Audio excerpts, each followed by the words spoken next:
I don't know if it's working, guys. Hello?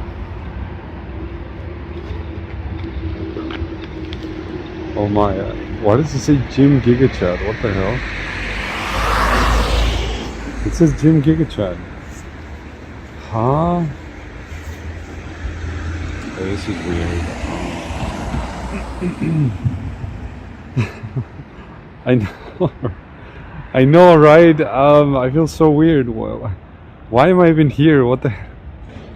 No, hi guys. Hi, what's up? Let me figure out what is going on with my title. So I think it says Gym GigaChat. Oh yeah, it says Gym GigaChat. Okay. What? I thought I changed it. Was that my last stream? Okay. Let me change it.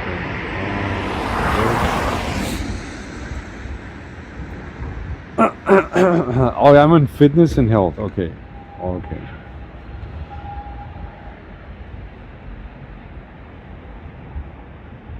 IRL nonsense. Category IRL and C.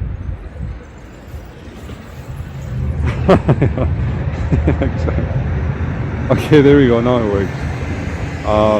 Yeah, and today, guys, we're also actually from today on.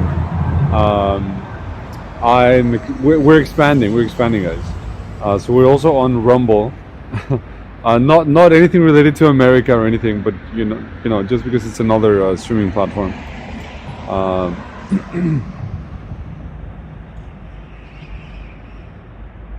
Yeah, but at the moment I cannot see the Rumble chat. Right? Let me see. Yeah, no, I don't think I can. Yeah, I know. All my activism, and I betrayed myself today. But you know, streaming platform is streaming platform, and they just launched something really cool. Actually, I hadn't activated it until today. Trust your data to the streaming platform. Surely. No, guys, listen. I'm doing this for a reason. Okay, I'm doing this for a reason. So, they launched this really cool feature where. You can they launch a Rumble wallet, it's called. So it's a Rumble crypto wallet, and it's actually really interesting because you can connect to your Rumble wallet with your Rumble account, and people can donate directly to you with cryptocurrency, which is something very new for me. Never heard of it, never used it. I actually just got into Bitcoin yesterday and then it crashed. Oh man, that really sucks. But yeah, the Rumble wallet is very interesting. So that is one of the main reasons why I'm doing it, to check it out and see how it works. Because I think it's very interesting for the creator economy, you know, that you can integrate your your streaming account with your wallet directly, and then people can know that wallet belongs to you, and they can just send you crypto if they want to send it to you. Yeah. Connect Trump Inc. to your wallet. Okay, honestly, guys, have you ever been on Rumble? Have you actually ever been on Rumble? Anyway, so we are on Kick, YouTube, another freedom platform. We're on Kick, YouTube, DLive. Oh man, I'm in the worst places, guys. But I don't think I ever want to be on the purple anymore. Anyway. So you know, one of my main goals for this year is to make Kick reach #1 streaming platform, which means dethroning Twitch. That is one of my main goals this year, guys.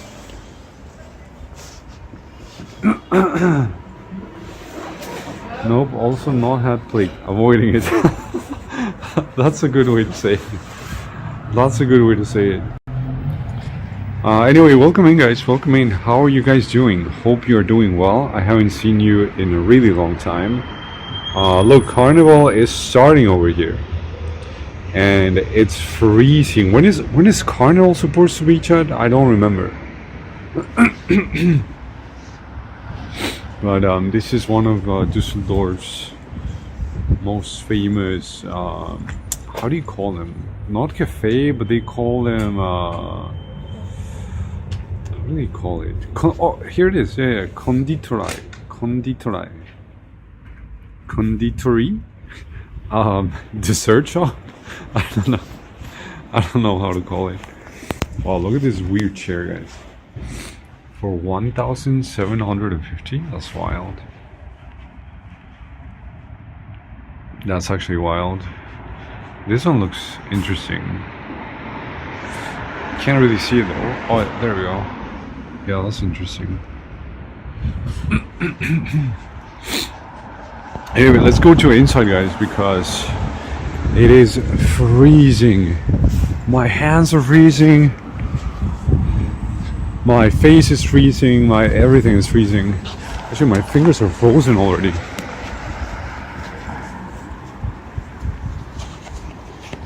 By the way, guys, did we get the sound right this time? Is the sound okay? Let me know, please. Oh, I really gotta cover, my fingers are hurting now.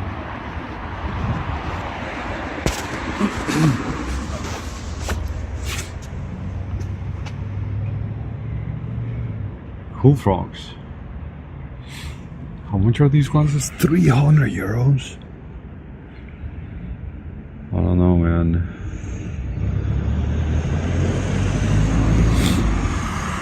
Well, I guess if you're looking for like a, very peculiar style, then you should get these, but I don't know. I think glasses are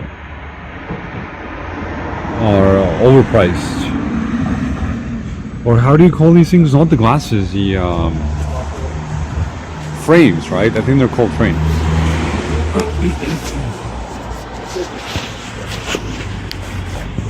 Let's cross, let's cross.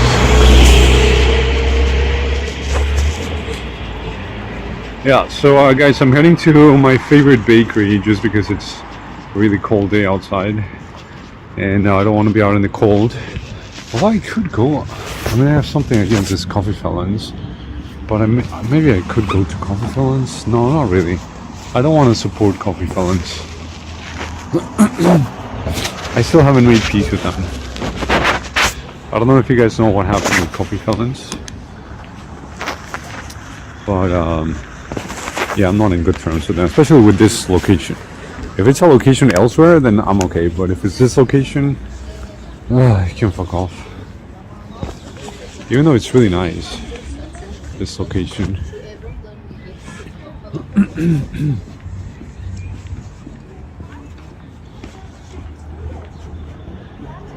Anyway, Christmas is over, guys. New Year's is over. Now we're just celebrating the American invasion of Greenland, or future American invasion of Greenland. And yeah, what have you guys been up to? Wait, no, let's not talk here. Let's not talk here. Let's talk at the bakery where I'm nice and warm. What is this car brand though? Lucid? I don't think I've ever heard of Lucid. But Charlie, if you guys can confirm that the sound is okay, I would really appreciate it, because remember we had some issues with the sound with this new streaming phone.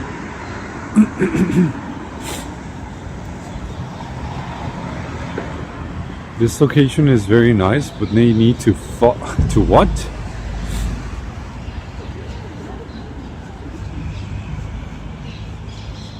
What do they need to do?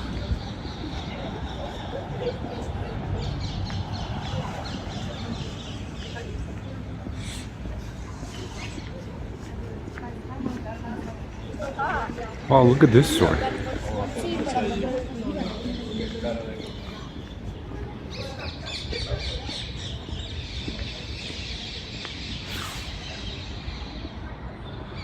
I think the chat always gets stuck in this app. Let me restart this app, guys.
Okay, there we go. It's back.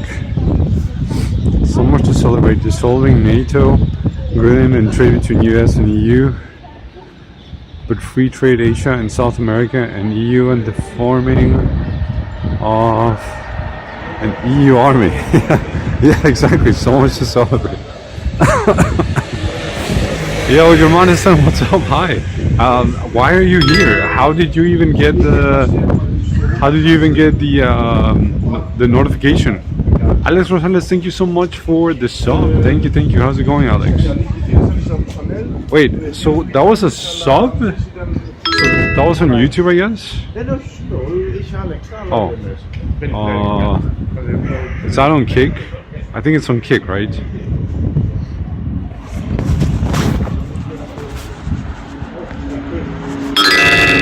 Okay, I don't know if this is bots or what's going on, guys. Is it bots? Oh, you did? Okay. That's funny. Yeah, I'm trying to get somewhere. Tom subbed. Tom, thank you for resub. Thank you so much. Thank you, thank you, thank you, thank you. Wait, why is it making funny sounds? Dude, my fingers are hurting. Ow, ow, ow. Oh, we almost made it though. We almost made it to the warm shopping mall. Dude, this cold is so bad today.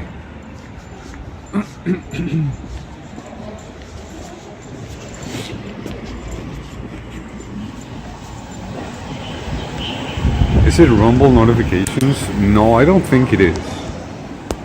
I think it should be Kick. Supposedly I got 3 subs. But I don't know if it's YouTube or Kick or I don't know. Really? Really, Tom? I have no idea, honestly. We'll figure it out.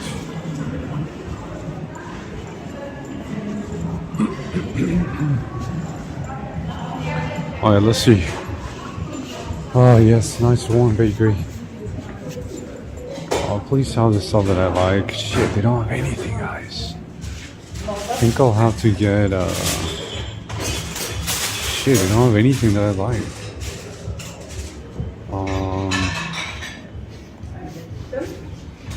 Yeah, I guess I'll get one of these things.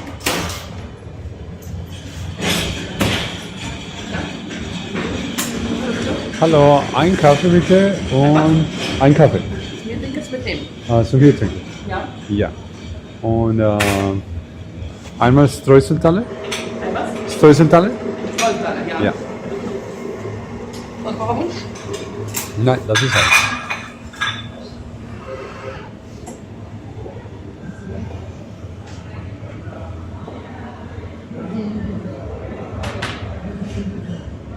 Das ist ja alles, ja? Ja. Mit Karte? Ja. 75 Cent gesamt. Bitte halten. Danke. Kannst du bei dir kaufen? Nein, nein. Auch da? Dankeschön. Zuckersüßstoff fürs vorne, bei der Ja, Aufsteller. danke.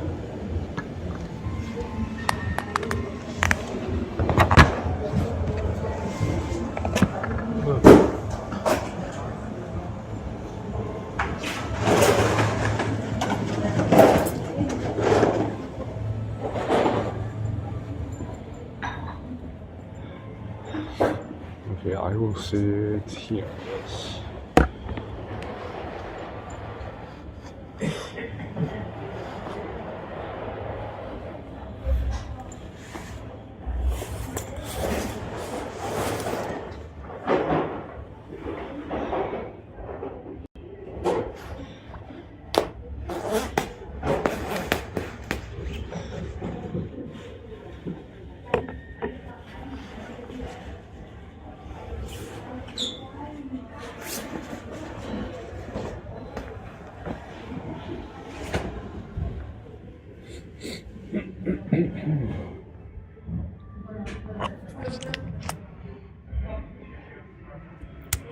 Usually at this time, a bakery almost has nothing. What time is it?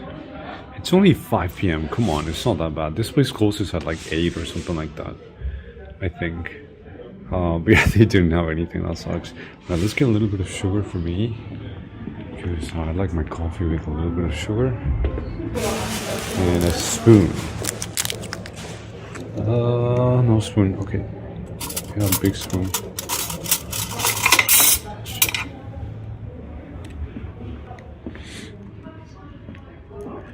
Wait, I think they close at 8. No, what time they close?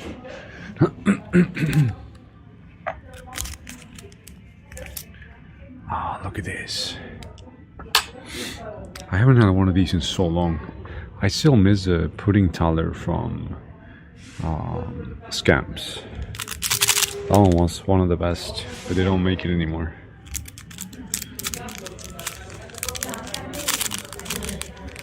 Let's see if I can open with one hand. No, I can't.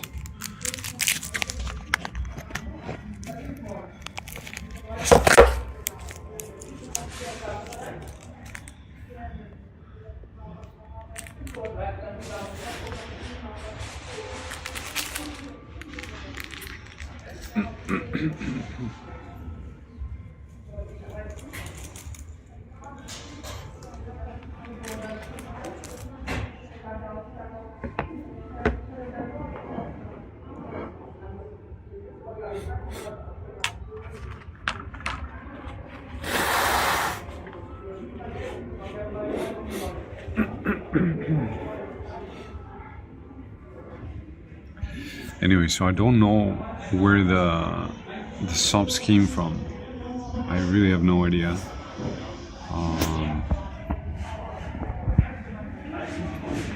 Alright, let me check.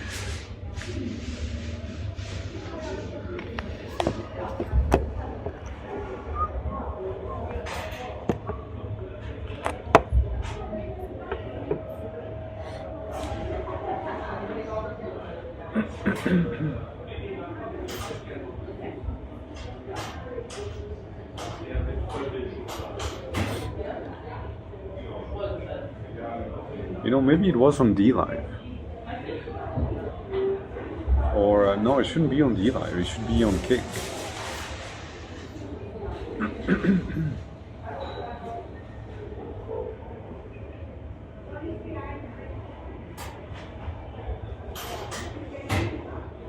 So you guys don't see this? You guys don't see the follows or the subs? Huh? Okay, this makes no sense. Maybe it's on YouTube then?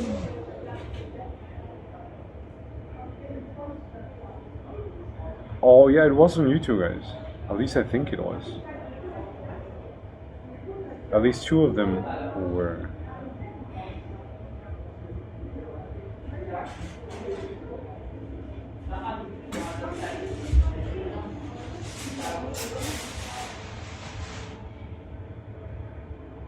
No, I don't know, I'm lost. But Chad, hey, listen. Big announcement. So now there are blurbs for Kick, and you guys can try them out right now with the Kick channel points. So go to your channel points down below.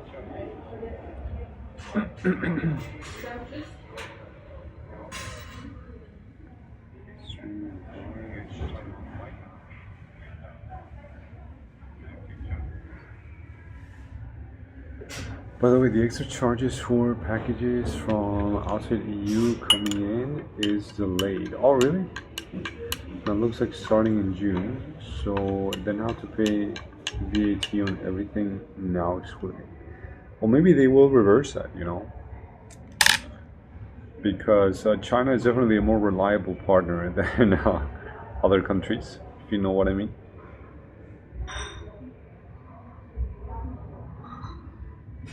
Well, I'm getting a phone call, guys.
Alright, let's see what time this place closes, guys.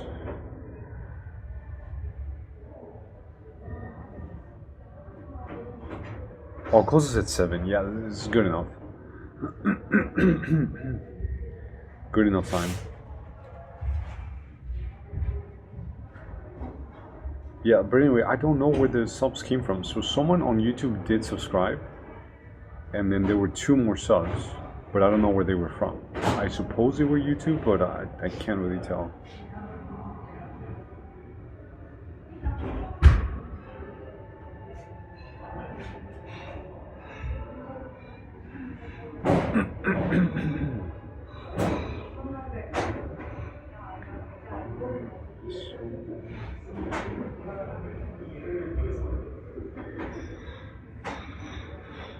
Oh, I see. Okay.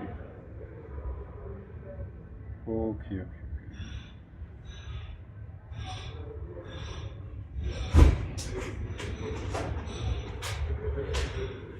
Wait. So. What?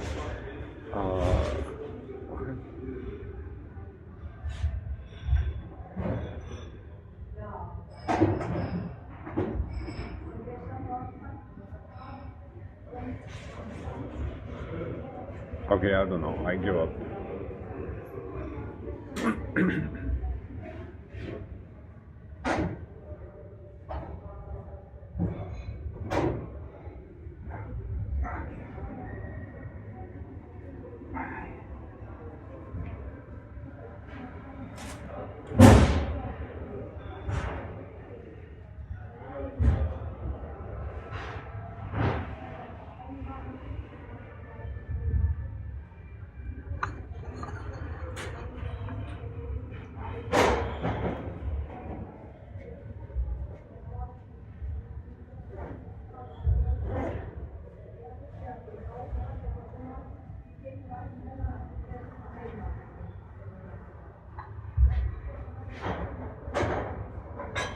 Ooh, the coffee's good.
Okay, anyway, can you show us the booba again? Which booba do you mean?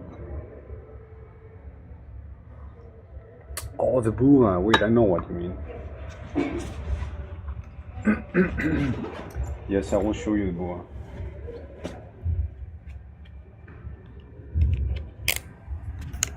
I mean, you can just go to booba.com and, you know, there's more to see there than here.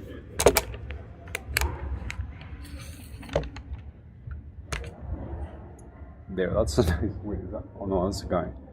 Well, he has booa too, so man boobs matter.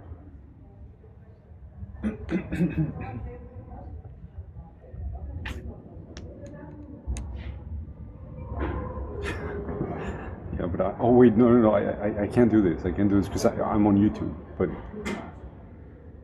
yeah, we're good. We're good. We should be good. I think.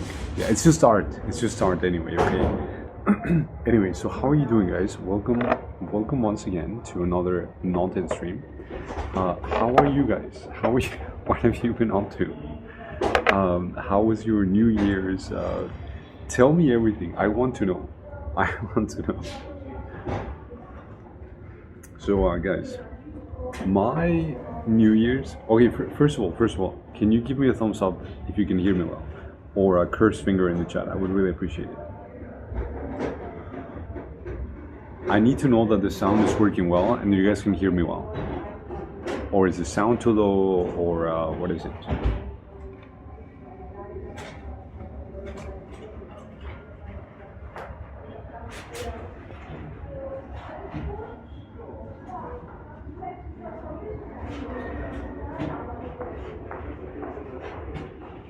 The sound is good. Okay, thank you, Tom. Thank you so much. So, chat, where do we begin?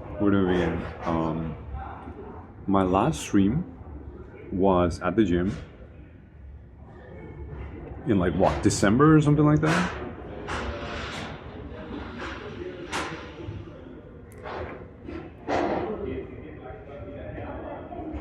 Next time, buy the big cookie instead of this. I don't even know what this has. I think this has just like sugar and breadcrumbs and sugar and fat. And that's it. But this is called streuseltaler. I ate an entire head of a cauliflower today. And I think that... Wait, so does cauliflower actually cause fart? I have no idea. Asking for a friend.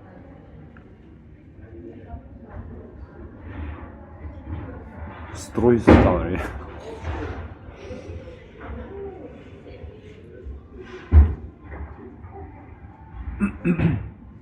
Yeah, look at this. It's kind of like one of those coin wafers that they sell in Korea, right? So Germany has its own, but it's kind of a scuffed coin. I don't know. I think it looks like an asshole. Weird asshole, but yeah, it kind of does. It's a cabbage, like fermentation and shit. Right. So, does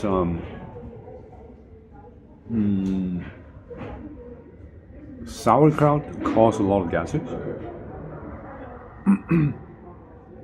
It looks like a hole. Look at this. Wait, I can't go through it, but it looks like a hole. I'll just make it more, there. Now it looks more believable.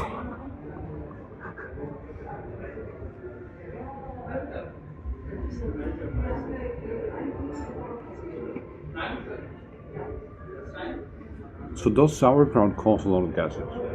Because it's fermented, no? So kimchi should also cause a lot of gases.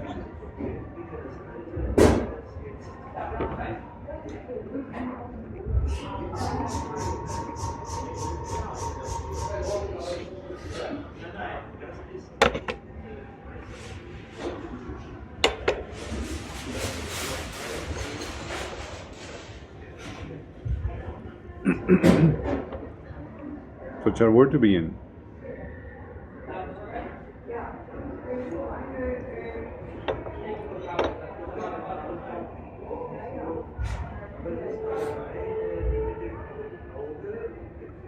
Wait, cauliflower is the white one, no? I think if you steam it, it doesn't cause gases. But if you eat it just like that, then I think it does. But I think if it's steamed, then it doesn't. But I could be wrong too. I already feel very bloated and I will add some beer soon. What beer are you getting?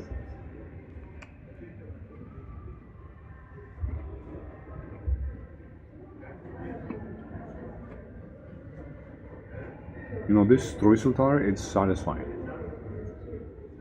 And I think that this is why it's so popular. It's because it's big, first of all. It's bready, it's sweet, it's crunchy, and it looks interesting, I guess. So I think that's why people like it so much, and why it's so popular in Germany. You always find this one.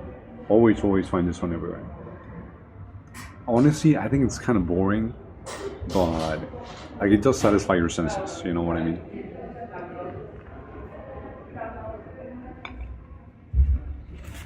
The 45 cents normal beer.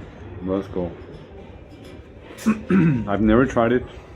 I don't think I ever will, but I actually thought about deleting my Norma app yesterday, but I didn't. Because I never go to Norma anymore.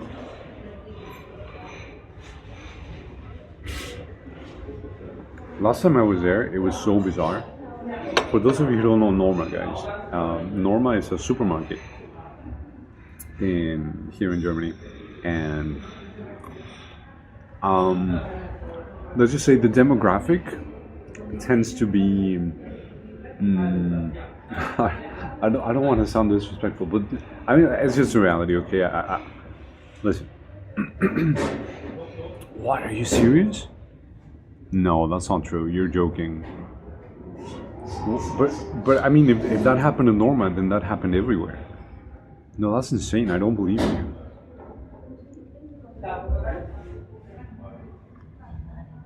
So are you telling me I should have bought eggs last week because they would have been $1.99 and this week they will be $2.49?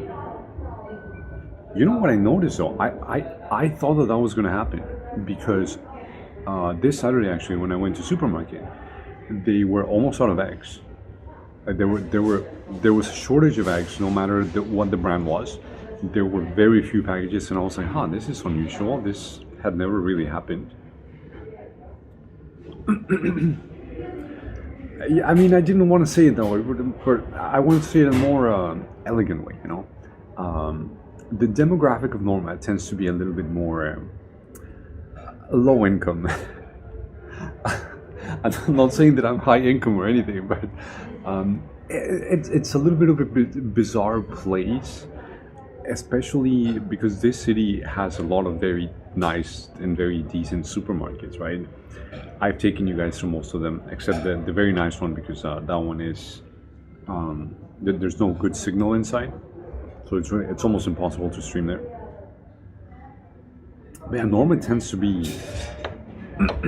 focused for a low-income demographic, so it's often like a little bit dirty and a little bit unorganized, and not all of it and not everything, right? But also like the kind of people that shop there, like I said, it's a very specific demographic, and I don't mean this as an insult. I'm just saying it because it's the truth. It's the truth, you know.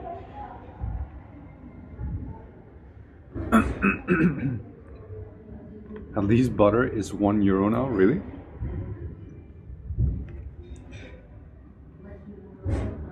So you fit the demographic then. No, listen, they have quality products like any other supermarket, so there's nothing wrong with Norma. And it's not that the prices are different actually. That's what's really weird to me, that the prices are not actually different. You may find like some special offers of like, oh, you know, XXL big package of like, I don't know, something. They might have special offers like that. But when it comes to all the basics, everything is the same price. Everything. And I've never had a bad product from Norma, so it's not necessarily a bad place. But for some reason, it just tends to attract a specific demographic, specific kind of people. And so I just don't go there anymore. People who work there all seems like they want to. Yeah, actually, the cashiers from Norma, they've always been some of the most friendliest and slowest people that I've ever encountered. They're the slowest cashiers ever. They're like the chillest cashiers. Not that that's a bad a bad thing, a negative thing. I'm just pointing it out. So it's not like it's a bad place to shop, Last olive oil that I bought it at Norma, and the Norma brand was great. It was really good. It's actually been one of the tastiest olive oils that I've gotten since, just in Europe in general, for a low price. I think it was like $4.99 or $5.99, something like that, for like 500 milliliters. But I never regretted it because it tasted so good. It just tasted so good.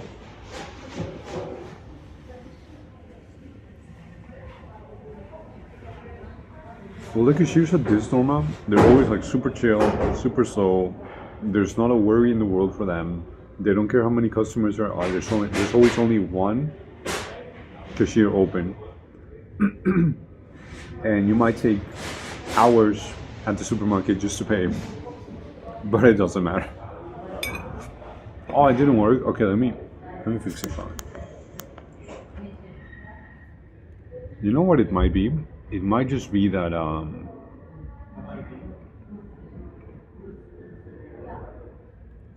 that the source is broken. I'm gonna try to fix it. Okay, we'll be right back.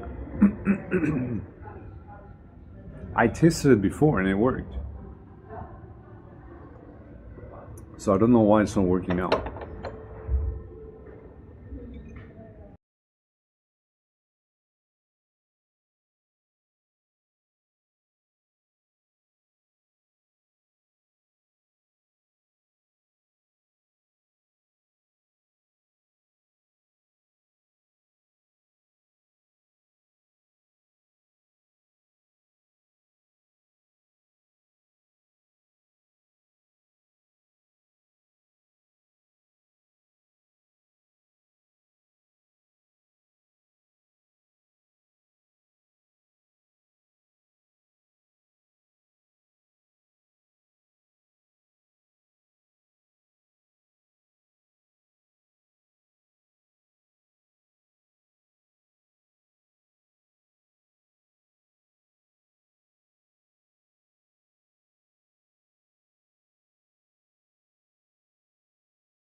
Is it an overlay? Yes, it's an overlay, but it's only as an audio source.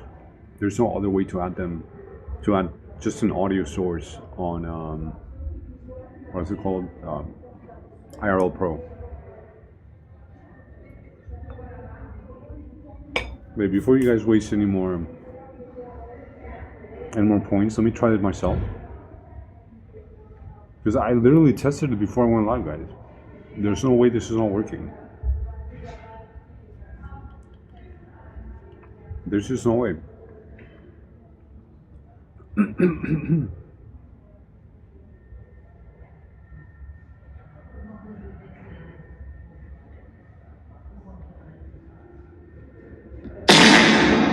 What do you mean there's no sound? Of course there is sound. Did you guys hear it?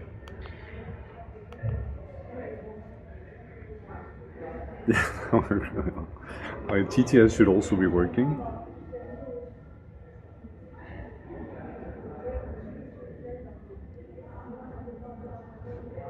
Testing TTS chat. Okay, so it works. It works. Perfect. Let's go. And that's only coming just from this one phone, the streaming phone. So I really like that. I don't have to carry a speaker anymore.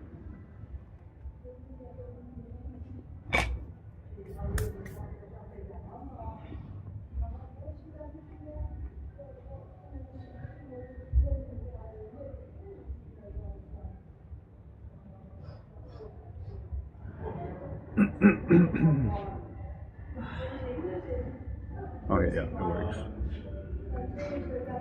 But anyway, so yeah, I don't understand why Norma this tends to attract people from a very low demographic because, like I said, the products. Oh, really? It's super loud? Oh man. Okay, I'll reduce the volume then. Thanks for letting me know though.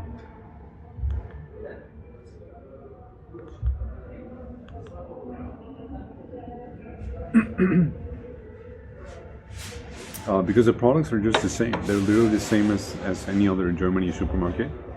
So it's just really weird. I think a lot of people tend to have the... Well, not they don't tend to have. They have the idea that in this country, if you go to a more expensive supermarket, that everything is going to be... Or let's not say a more expensive. If you go to a fancier supermarket, that things are going to be way more expensive. But when you compare the prices of products, you know, just from supermarket to supermarket, they're the same. They're literally the same. I think the Germany supermarkets, they're like a big conglomerate mafia. A good kind of mafia, I guess, because they keep the prices very low. And they all sort of agreed of like, hey, you know, butter is this price and no matter where you buy it. Bread is this price no matter where you buy it. Feed us that cookie.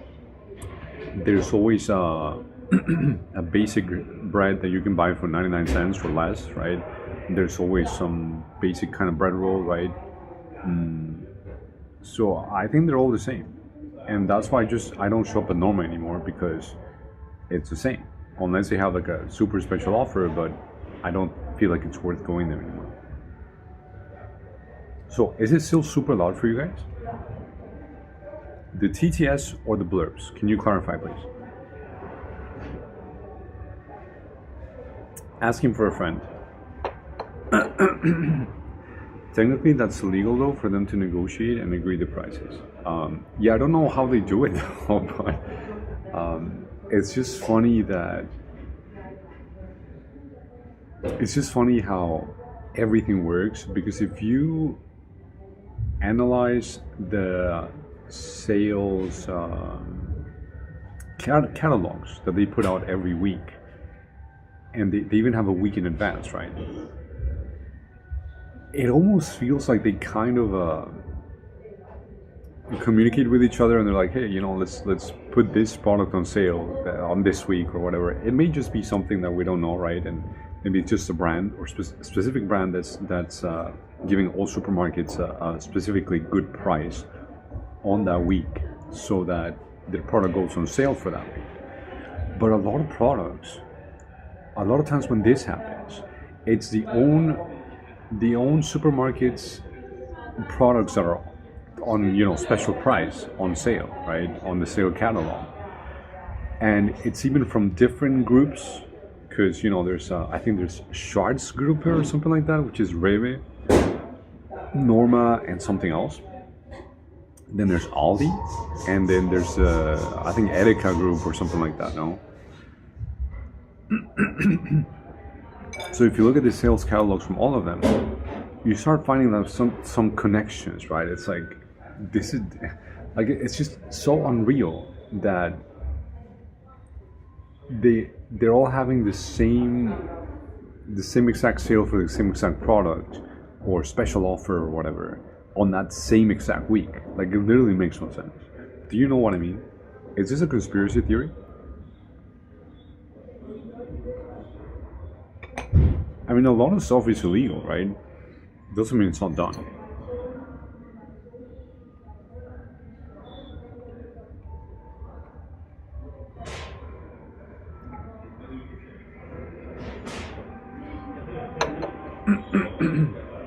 Because, I mean, they could just be going to, I don't know, a bakery, right, and negotiating. Well, not negotiating, just having a coffee with the director or whatever from the other company and be like, oh yeah, I guess cheese should be on sale this week at all supermarkets nationwide, right? It's really bizarre. And you guys know me, I'm literally a supermarket streamer, right? So I know all the sales catalogs. I check them every Sunday from all the places that I do shop at. And it's really weird. Honestly, it's really strange. Edeka plus Netto and Rewe plus Penny. But Norma is, oh no, Norma is Edeka Group, right? Yeah, Norma is Edeka Group. Nakauf is Rewe. What other supermarket is there?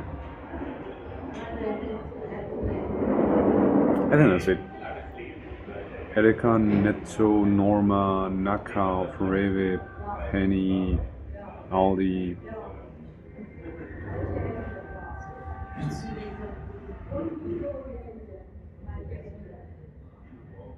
Norma is just Norma?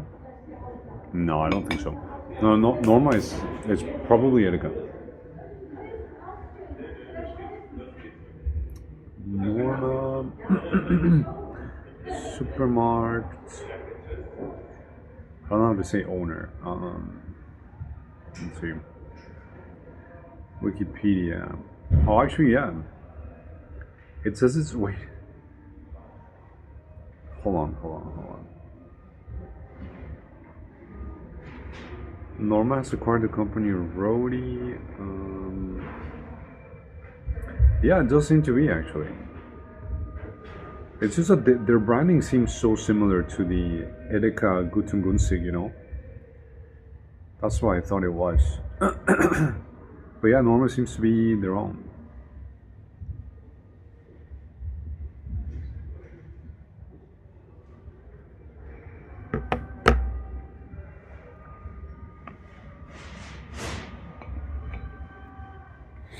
So Chad, where were we? We have a lot to talk about, okay? I'm gonna try to make it quick and simple and easy. But my last stream was in December, some random gym stream. Pretty short, I guess.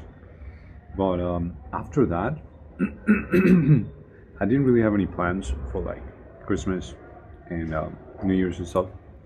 And it was all just very chill, very low key. I didn't really do that much because I was going to Cabo San Lucas, Mexico. El Cabo, Los Cabos. So I was gonna fly, or I flew actually, Frankfurt, Cabo San Lucas. No, not Cabo San Lucas, San Jose del Cabo. And where do I begin, guys? Where do I begin? It was such a nightmare of a trip, honestly, that it was kind of enjoyable. And that's kind of bizarre because, you know, nightmare and enjoyable, they doesn't really go well together. But listen, guys, I went there with friends from here, right? And I was very excited to show them Mexico. But it was a part of Mexico that I had never been to myself. Although I asked my parents and they said, yes, you have been to Los Cabos, you have been to San Jose del Cabo and Cabo San Lucas. And I think they even said that we have been to La Paz, which is the capital of Baja California Sur. That's the state where Los Cabos is. And a fun fact about Baja California Sur.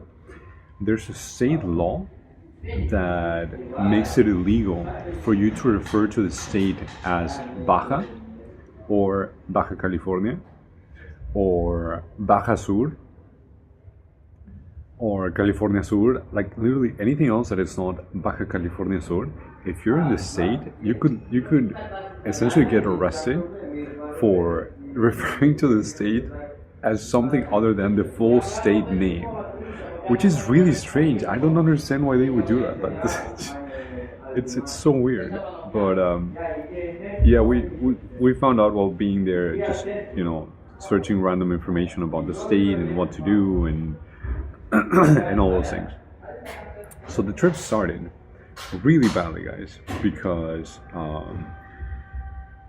when we got to the airport, there was no one at the gates. Yeah, exactly, Baja Blast. That would be illegal. When we got to the airport, there was no one at the gates, and there were very few passengers waiting to board. So we were like, this is really bizarre. Why is there nobody? So the gate agents finally came, and I was about to buy business ticket, guys, because they offered it for so low. I regret not doing it, but at the same time, like, I don't know, I don't think it was really worth it. Because I flew with Condor. Condor is like a low cost, international, very nice planes airline. But the service itself, like on the plane and the how do you call it? Not the benefits, but like what it includes and what they serve and all those things. It's a little bit like Ryanair, but long haul. So you understand what I mean. And they were offering it at the gate for 500 euros, guys. Not even 500, 499. I was like, damn, this is a 12-hour flight. This would be a really nice experience to experience first class. And I was about to do it, guys. There were two tickets left. And I went to the gate before they said the price, and I asked, yeah, so hi, I would like to know the price for the first class upgrade. And they said, oh yeah, it's $499, but there's only 2 tickets available. And I was like, huh, I was the first one to go and ask at the desk. And I was like, I guess I'll just think about it, right? I'll take like a couple of minutes, analyze my finances, and see if I can buy it or not. And I was like, yeah, I should probably do it because, you know, it's a 12-hour flight, and Condor in general, especially the new planes, they are very comfortable, they're fine. Nothing wrong with them. Very enjoyable trip, except the seats are a little bit like unadaptable. You cannot really adapt to the seats. They kind of suck. But overall, it's a nice experience. I saw a Ryanair ad recently where they advertised that you can take a shit on a plane.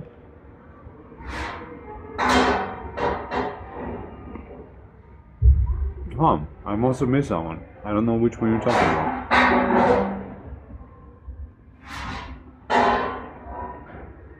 I don't think I've seen that one.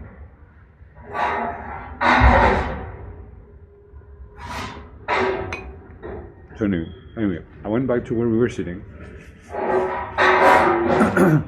and this guy, the second person I got close to the desk to ask the price, he was like, I want those 2 tickets. And I was like, no, it's gone now, it's gone. Because a ticket, first class on Condor, from Frankfurt to San Jose del Cabo, is about 1,000 euros, minimum price. The minimum price. You may be able to get it by bidding. You may be able to get it for like 650. So 499 was really good price, guys, and I really should have done it. I should have done it without dining. But then I wouldn't have any money right now, so you know, that's another subject. But so, I had planned to just have a low-key, nothing, you know, like literally just chill at home, be warm, have decent dinner, watch movies, and not expose myself to getting sick at all before the Cabo trip, right? Because I wanted it to be, I wanted to be healthy. I didn't want to get sick with the flu or whatever that is going on. Well, guys, they finally started boarding. They kicked us out of the boarding area to check us back in, which was really, really strange. That they had to kick us out to let us back in. I don't understand. But they got us on the plane. The plane was completely empty, guys. Of course, there was a crew on board, right? But we were like, I don't know, maybe 30 passengers or something like that. So we're like, okay, perfect. Then we can just take a whole row of seats and just lay down, and that's like first class, you know, first class of the poor, first class of the cattle class. Well, Chad, we waited and waited and waited for about an hour and a half. And then the crew told us like, hey, so all passengers, please don't switch to other seats because this is a full flight. And we're just waiting for passengers from other destinations that are going to take this flight. So please don't move to another seat. So we waited and waited and waited 2 hours, guys. 2 hours on the fucking plane. Anyway, everyone arrived. It ended up being a full flight. It wasn't that bad. It was okay. It was just comfortable. The one thing I like about Condor, which should be standard for all airlines now, But this, I think, is that you can connect your own earphones. You can connect your own earphones, your own Bluetooth earphones to the screen, so you can also enjoy the noise reduction feature that your earphones have. So I have these Pixel Buds that Luke gave me. Luke, thank you so much. Big shout out to Luke. And since I bought the Pixel phone, the one that I'm streaming with right now, guys, they got an update, and then the Pixel phone told me like, hey, you can make these adjustments, like change the earpiece and adjust it like in this direction so that your hearing experience is better. And guys, it made such a huge difference to just make that change, you know, to make those little changes that the app suggested. And the noise reduction now is like 200% better for some reason. So I basically have new earphones after having them for, I don't know, like 1.5 years or something. I ordered a new phone yesterday because my old phone is dying. Well, I hope you didn't order an American phone. What did you order? What did you get? I wanted to tell you, Germanis, and you should still look into it. So I bought my phone on Blau, Blau.de, or yeah, I think it's Blau.de. Oh yeah, you bought the Samsung, right? Nice. Which one did you get? So I don't know if you already paid for it, but Blau was having some insane sales during, you know, like Black Friday, Christmas, and all. Oh, A56. That's good. That's good. Where did you order it from, if I may ask? If you want to share, you don't have to, but I'm just curious. So anyway, I'm telling you because I bought mine on Blau.de, and I'm paying it in 24 months. So, you know, like a small payment every month of like, I don't know, 14 euros or something, 19 euros, 14 euros, something like that. But the final price of it is lower than any market price that I found, any, you know, wholesale, pay it directly market price that I could ever find, like literally anywhere. So I don't know how they did that, but normally the price of this phone would have been like I think like $399. I think the lowest you would find it for would be like $360 on there, like some weird conditions, and then like extra payment and just weird things. I don't remember exactly, but it ended up being 330 euros over 24 months, right? So it means that I don't have to pay the money right now. The money is going to be accruing interest in bank account, and therefore the price of the phone will be significantly cheaper. There is really not a large price difference. I paid $350, and the cheapest phone on the internet was like $310 or something. Fuck that, I'd rather get it from Samsung directly. They also offer me PayPal 24-month payment. Oh, that's good. That's really good then. No, that's great. I think taking advantage of the payment in installments with 0% interest is great. It's a really, really good tool. If I'm lucky, it will arrive tomorrow. Yeah, well, there's something that I'm still dealing with, actually. I don't know if you guys remember that I had gotten an Honor phone. Well, the Honor phone, when I returned it, it got lost in the mail by DHL. So DHL lost it, and the company is refusing to give me the money back until DHL has conducted a full and thorough investigation as to what happened with that package. So I have 230 euros just floating around because DHL lost my package. Should I contact lawyer, guys? What should I do? Anyway, so we waited, guys. We waited and waited. It was a full flight. It was completely calm flight, guys. Zero turbulence, zero, you know, like weird people or like anything bad. I think that there was just one guy, like one seat in front of me, I think, who was farting a lot. So I was really smelling, you know, so disgusting. That was the worst part. Not that often, but he was farting a lot. but the whole 12 hours were just calm. It was really nice flight, really nice landing. So we arrived and we were like, yeah, finally we made it, we're here. We had been looking forward to this trip for so long, guys. Since I think we bought it in September, October maybe.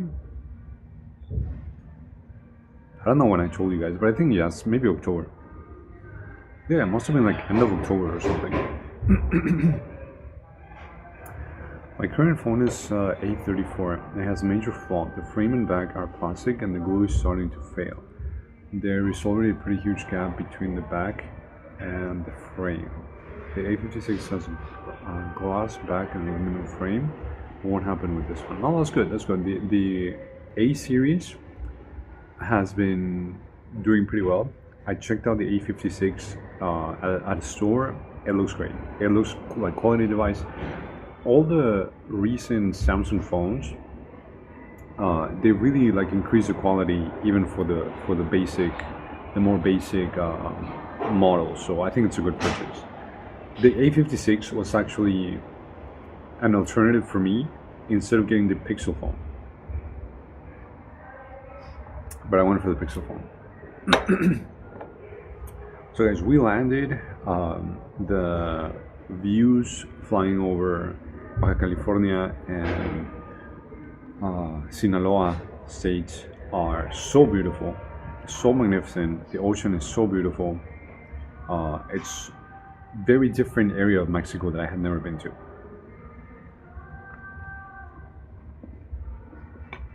Perfect landing.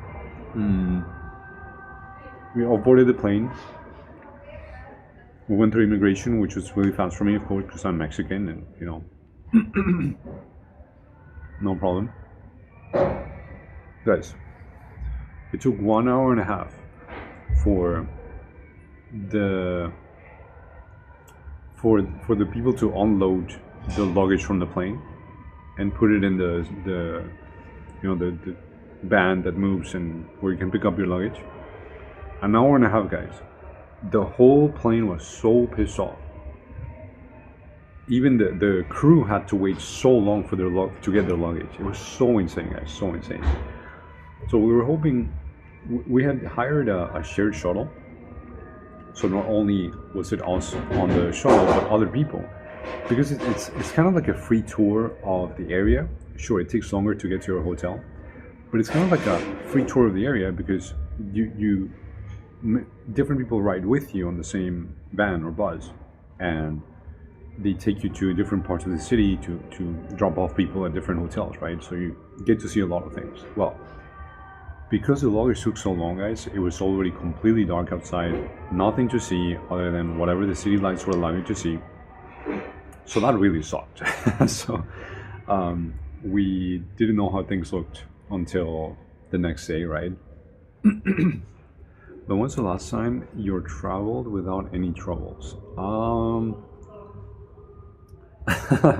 that's a good question.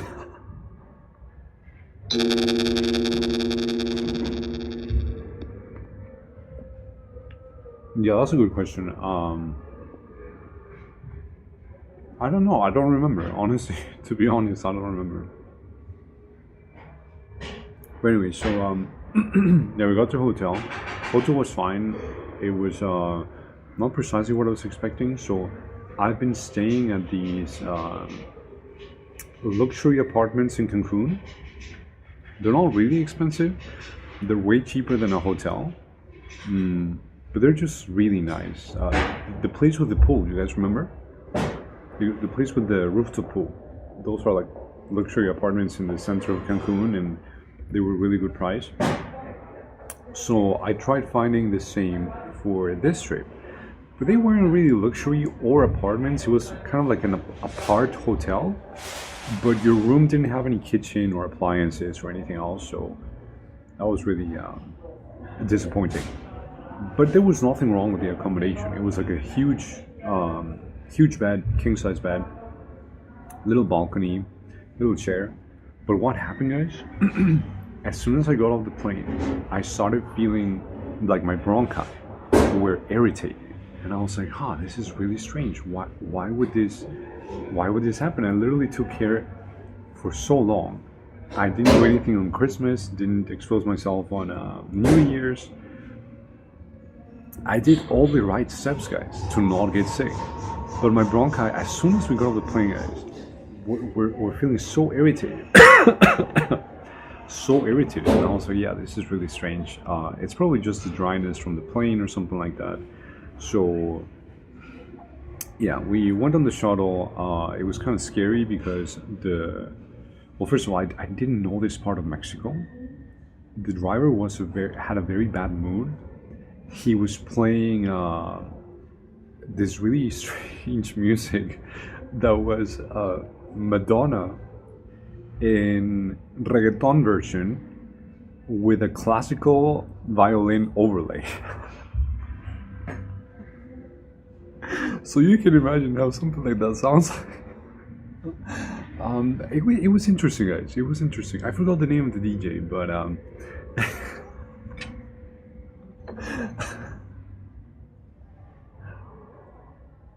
it was very interesting, guys. And he was riding with this woman who was just on her phone like this, and then like looking to the sides and around. She was in the front seat with her, with the driver. But the guy was so like rough and rude, and it was not nice. It was just not nice to ride with him. And he was going super fast, guys. Super fast. I still haven't complained about it, but I'm going to complain to the company about this. He was going 120 in a 40 zone. 40 zone. And I was like, are you out of your mind? What is wrong with you? It's literally dangerous, you know? So, yeah, that was really disappointing. Definitely not worth losing your life over a shared shuttle, right? Very irresponsible of this guy. And I even told my family, like, hey, this guy is kind of crazy, so I'm going to share a location with you because we just don't feel like we can trust this person, right? So, and my family said, oh, you know, it's because it's Mexico. And I said, well, that's no excuse. That's literally no excuse. How can that be an excuse, right? Oh, it's Mexico, right? That's why we don't obey the law. No, that's not how it works. That's not an excuse. And they say, yeah, you're right. He should not be doing this, and it's wrong. Anyway, so we left the last people at their hotel. We were the last ones to be dropped off. And when we left that hotel, guys, he took a dirt road in like the middle of nowhere. And I told my family, I said like, hey, yeah, this is really bizarre. We don't know where we're going, but we're just in a dirt road and it's so dark, and I'll just continue sharing location with you.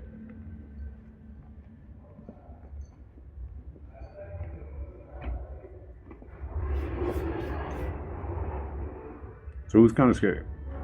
But anyway, it turns out that most of Cabo kind of looks like that. You guys ever thought about going to Cabo San Lucas, Los Cabos in general?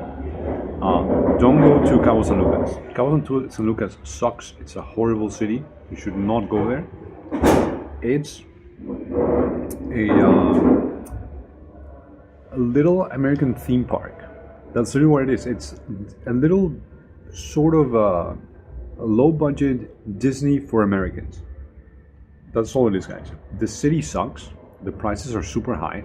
There's only one nice area, which is the port area, which is full of very expensive restaurants. Dragon turns for fun. It's such a bizarre place, honestly. It's such a bizarre place. I don't know. I don't know what to tell you about it other than just don't go. It's not worth it. And I debated a lot between having a stay in Cabo San Lucas or go to San Jose del Cabo. San Jose del Cabo is more of a local, real Mexican kind of city.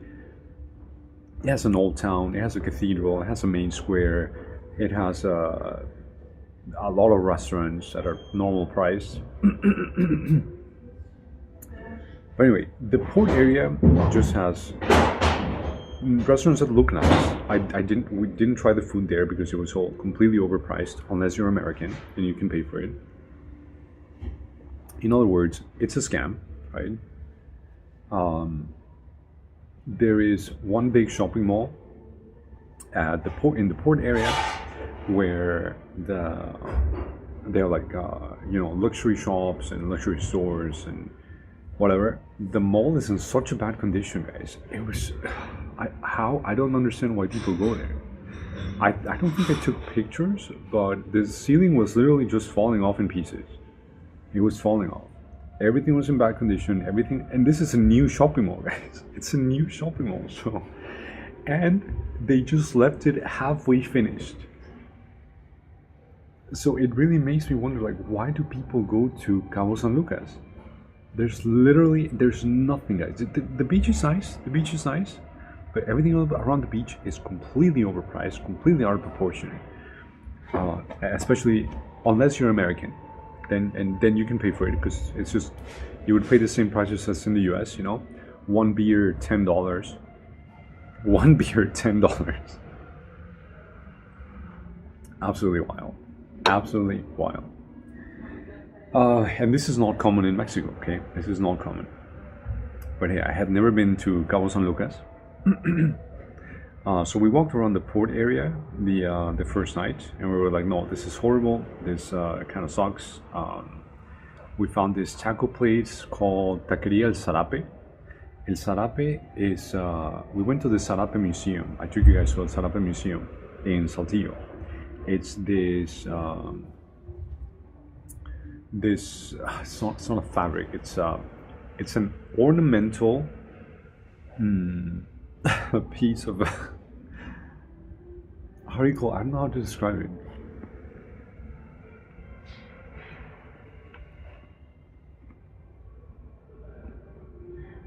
Did you meet the Marines again? What do you mean?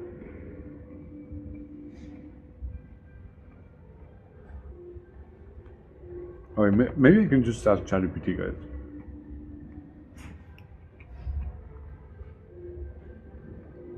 Doc.ai. Describe what a zarape is.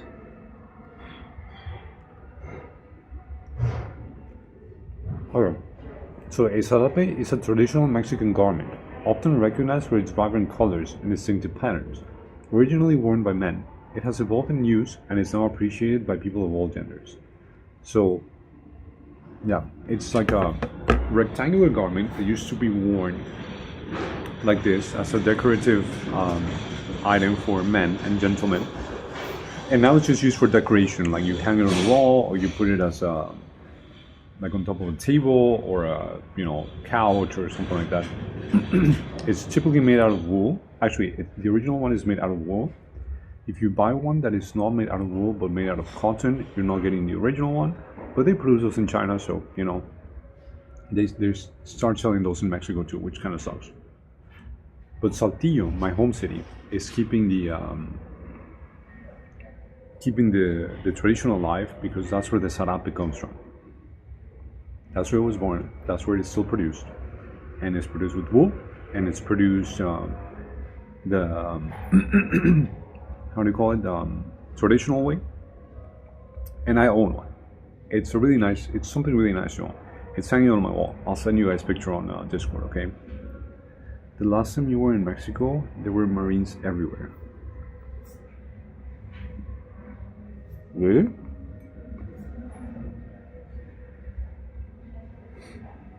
Was it in Saltillo? When I was in my home city? I can't really remember. But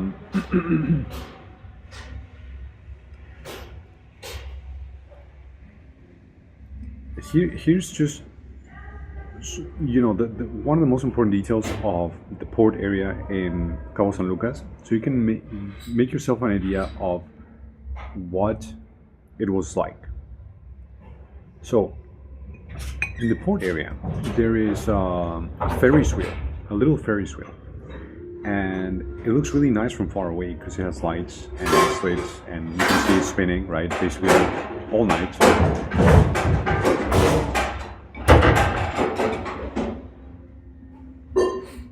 Basically all night, and where the landlord where the Ferris wheel is a dirt landlot. There's literally nothing there other than the Ferris wheel. It looks horrible. It's full of trash. But people still go to the Ferris wheel and they ride the Ferris wheel because it's nice. So that's what I mean. It's like a Timu Disneyland for Americans. And people just accept it as it's okay that I'm riding this sussy Ferris wheel in this sussy landlot that is just dirt and trash. And that's okay, it's normal, it's fine.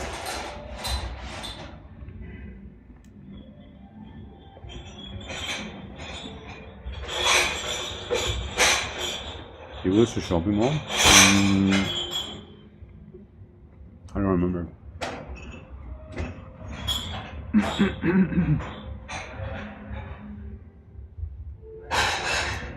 So anyway, we went to the taco place. They wanted to charge us in dollars, and I was like, "Sir, this is illegal. You cannot charge us in dollars, right?" But what's funny is that it would have been cheaper to pay in dollars than in Mexican pesos because on that exact day, at that exact time, the conversion rate was more beneficial to pay in dollars for what the price that they were displaying. It was just like $1, I think 1 cent difference or something like that. But hey, 1 cent is 1 cent, right? Yeah, they just signaling that I should leave soon. I'm the last customer here. They want to go.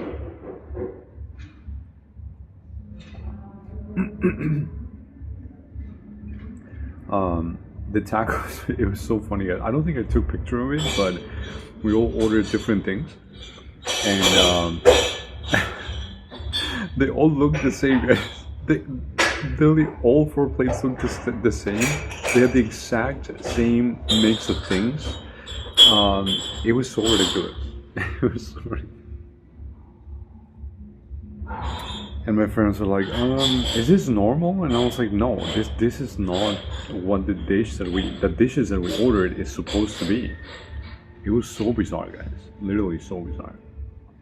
And then everything else around the port area was just loud bars and clubs with overpriced drinks. That's all it was. And drunk Americans. The streets were dirty. There was trash. It was so bad. Not the Mexico that I know for sure. So we just went to sleep, woke up, had a nice hotel breakfast, and then the whole day, guys, the whole second day, we were just exploring the surroundings. You know, the city center of the city of Cabo San Lucas.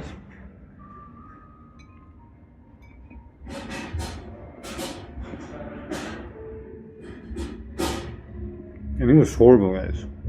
Dirty, disgusting, in bad state, no sidewalks, flies everywhere, trash everywhere, smelling bad everywhere. One of the worst cities I've ever been to in Mexico. This is literally not Mexico, guys. Not Mexico.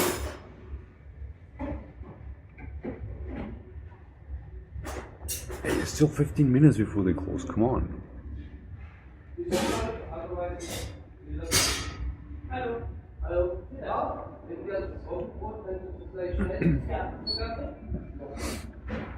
Yeah, the worst city I've ever been to in Mexico. Do not go to Los Cabos.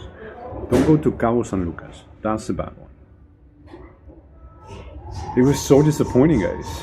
It was so disappointing. And I even asked a friend who had lived in Cabo San Lucas. I said, hey, so, I'm thinking of, taking my friends there. And he was like, oh yeah, it's an amazing place. There's so many things to do. It's so lively. It's just really nice. You guys are really going to enjoy it. So I was and this is one of my best friends from school, from back in the days. Yeah, exactly. Exactly, Tom. This is one of my best friends from school from back in the days, And he was like, yeah, it's fine, you guys are gonna love it, it's a really nice place, I used to live there, I want to go back there, I can't wait to go back there. So I was very confident that it was gonna be a really nice place. Guys, it's so bad. There's no infrastructure, everything is overpriced, all the restaurants are overpriced. No one knows how to cook in this fucking state for some reason, guys. I don't understand why. I just don't understand why. I don't know if there was like a birth defect on the Mexicans that were born in this state or something like that. But all the three cities where we try Mexican restaurants from different price categories, even local ones, like cheap dirt, classy ones, nothing tasted like anything, guys. Anything. Do you know how frustrating that is coming from a part of Mexico where the food is fucking amazing? Do you know how frustrating that is? I don't understand, guys. I don't understand. This Baja state, oh, that's illegal. This Baja state, I don't understand, guys. It's a bizarre part of Mexico. It's really bizarre. Really, really bizarre.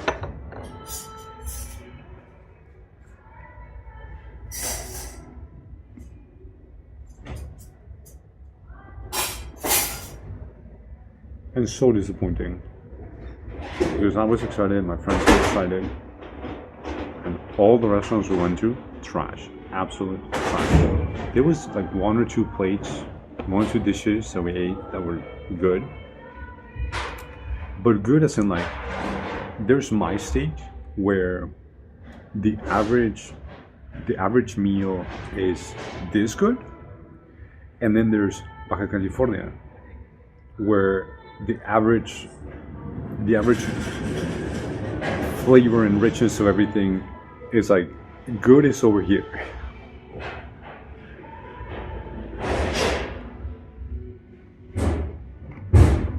It was so bad, guys.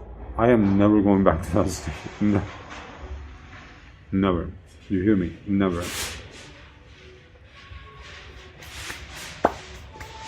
Anyway, let me get up now, guys. It's still 12 minutes till they close, but they obviously want to kick me out.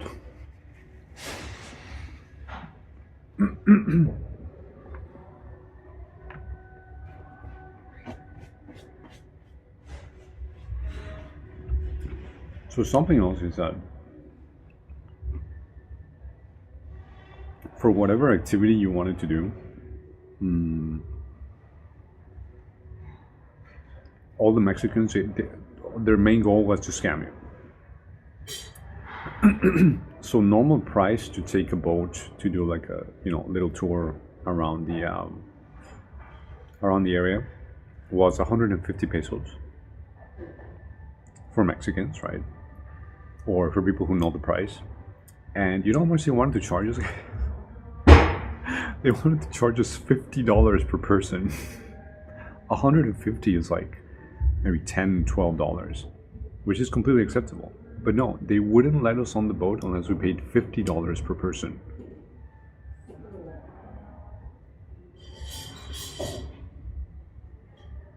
I mean, apparently people pay that because, like I said, it's an American Disneyland, and Americans pay that, so that's just the normal price.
Tschüss, danke.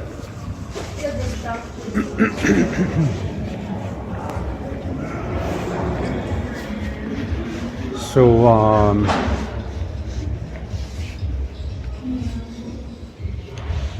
yeah, what was I saying, guys? What was that?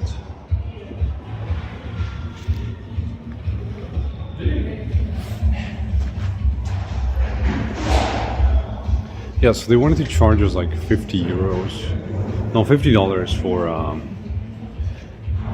going on a little boat trip that the normal price was 150 pesos. So everyone in the tourist area just wanted to scam you. Like, their goal in life was just to scam you. Ooh, this. Too soon.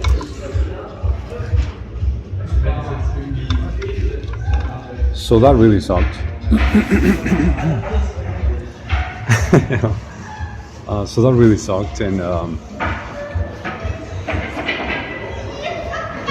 yeah, so we didn't do the boat tour. It was actually cheaper to reserve it on what is it called? On trip.com. Oh damn it! I forgot to delete my Amazon sponsorship, guys. I don't want to promote that anymore. I'm sorry if it's in the chat. Oh, look at this giant bear. So it was cheaper to book it through trip.com. It was only like 180 pesos, and you would get a private boat. So it literally made no sense to pay $50, you know. And they wanted to reduce it to $35, but that's still in the same price. Like, come on. And then if you would look at the boats and stuff, they didn't look very, oh, look at this is cool. If you look at the boats, they wouldn't look very trustworthy, so we were just like, oh, maybe we don't want to die in this ocean, you know. Oh, I like the little mice. This is so cute.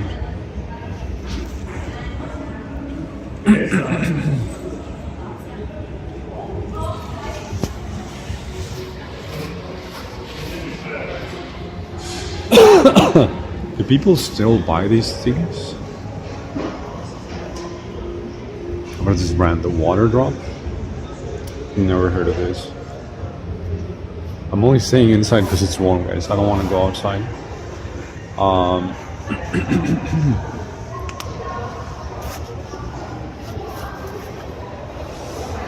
Yeah, so we explored all of the city center on that second day. And it was so bad, guys, like literally so bad. And keep in mind, like all this time my face was falling off from embarrassment, like literally just embarrassed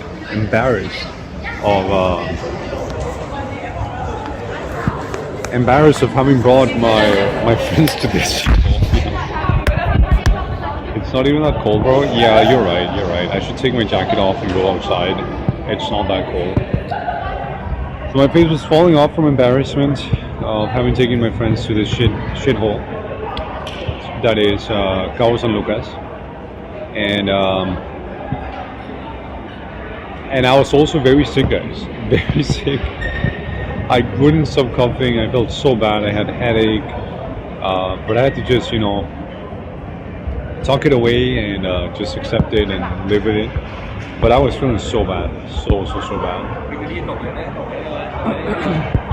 They need to put extra paint on top, otherwise you see it would fall. Yes, so true. Yeah, so true.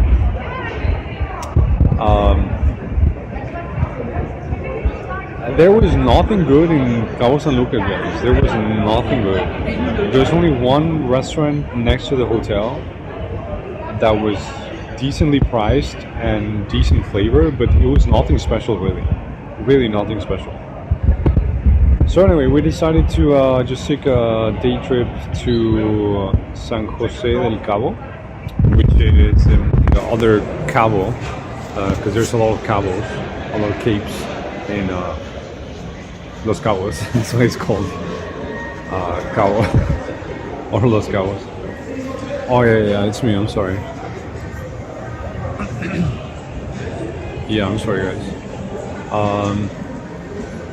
By the way, Chad, I ate at this restaurant the other day.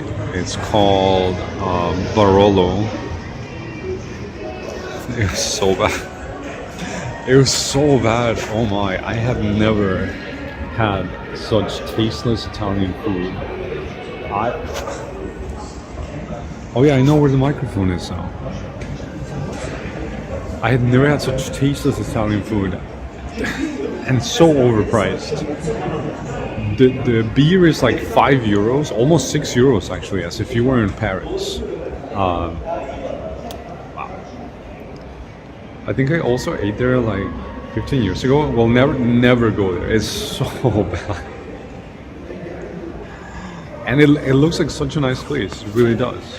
Because it's in this nice shopping mall and there's always people there. Apparently they don't know what good Italian food is. Not like I do, but you know.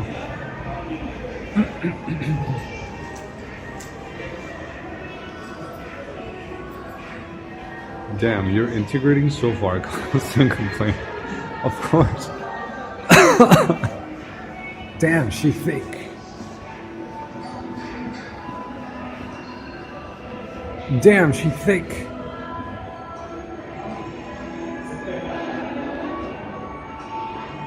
Wait, is this a funny artist? The funny German artist? I think. Oh no, it's a Spanish artist or something like that.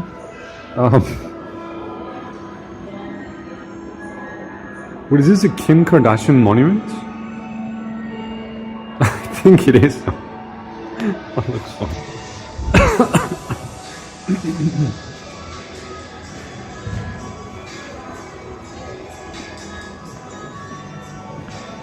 Called torta. Is it torta?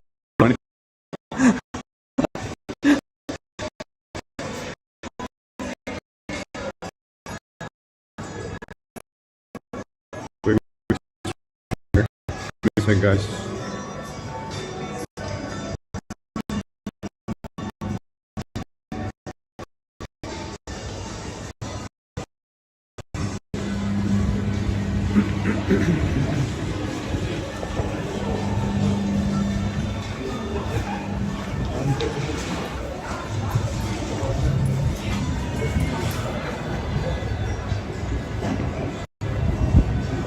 Oh, you made me laugh.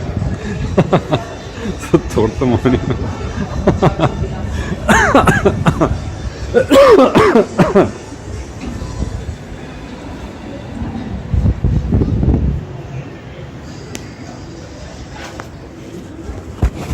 Yeah, so we went on a day trip to San Jose del Cabo, which is the other Cabo. And the reason why it's called Los Cabos because there's a lot of cabos there. And it was really nice, guys. It was actually really nice. San Jose del Cabo is so nice. It's so chill. It's so it's very local, I would say, but still, we tried different food over there, and it didn't taste like anything. It was so distasteful. And you know, I made sure to use the Mats method. I don't know if you guys remember, but Mats is this Norwegian streamer. I think he still streams on Kick, because I think he hasn't changed his title in a very long time. Did they at least have a McDonald's? Yes, they did. They did. And honestly, we really considered just going to McDonald's because all the food was trash in this area. So I used the Mats method. The Mats method is going on maps or, you know, whatever review site or whatever, and just sort the restaurants by best rated, and then order the most expensive thing, because by Mats's logic, if you go to the best rated place and order the best rated thing, then it should be good, you know, like it literally should be good, because people said it was a good place and it's the most expensive thing, right? Well, it wasn't, guys. There's an exception, and it's called in In Los Cabos, that doesn't apply, guys. That just doesn't apply. And I'm not sure if it's because a lot of Americans go there and their taste buds are different, or what it is. But you know, I'm just gonna sit out here, guys. Why not? this is where I'm gonna sit, just outside. Hey, free place to sit. So, oh my blood is freezing now. It's so cold. Wait, let me. Whew. Yeah. So what was I saying? Yeah. The maths method doesn't work in Los Cabos, guys. It just doesn't. And we're spending so much money trying to just get a decent experience, right? And after we had bad food well, not bad food, but just not tasty Mexican food in San Jose del Cabo, at what was supposed to be one of the best rated Mexican, like actual local Mexican restaurants. We were just like, you know what, fuck it, this trip is shit. We already accepted it, right? And we were not expecting anything better. Even though San Jose was enjoyable, it's a very walkable city, just very nice. If you're going to Los Cabos, definitely go to San Jose, don't go to Cabo San Lucas.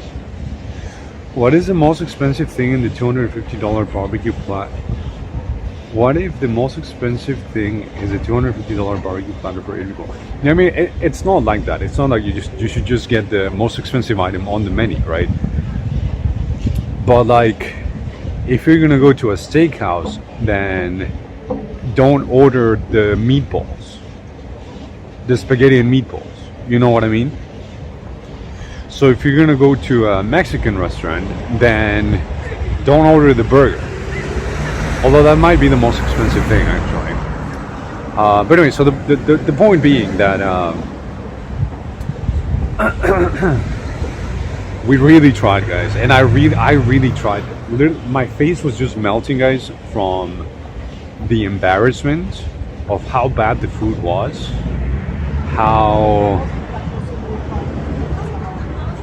boring and tasteless and not nice this whole area was, even if San Jose was really enjoyable and nice. Mats is Norwegian. He probably pays $50 for a small cheese. Yeah, exactly. I think the only reason Mats does that is because he can afford it. It's because he's Norwegian, you know. But I wouldn't recommend this method to a lot of people. So I don't do it myself that often, you know. But yeah, it was expensive, guys. It was literally expensive. So the most expensive thing we tried was like Mexican enchiladas.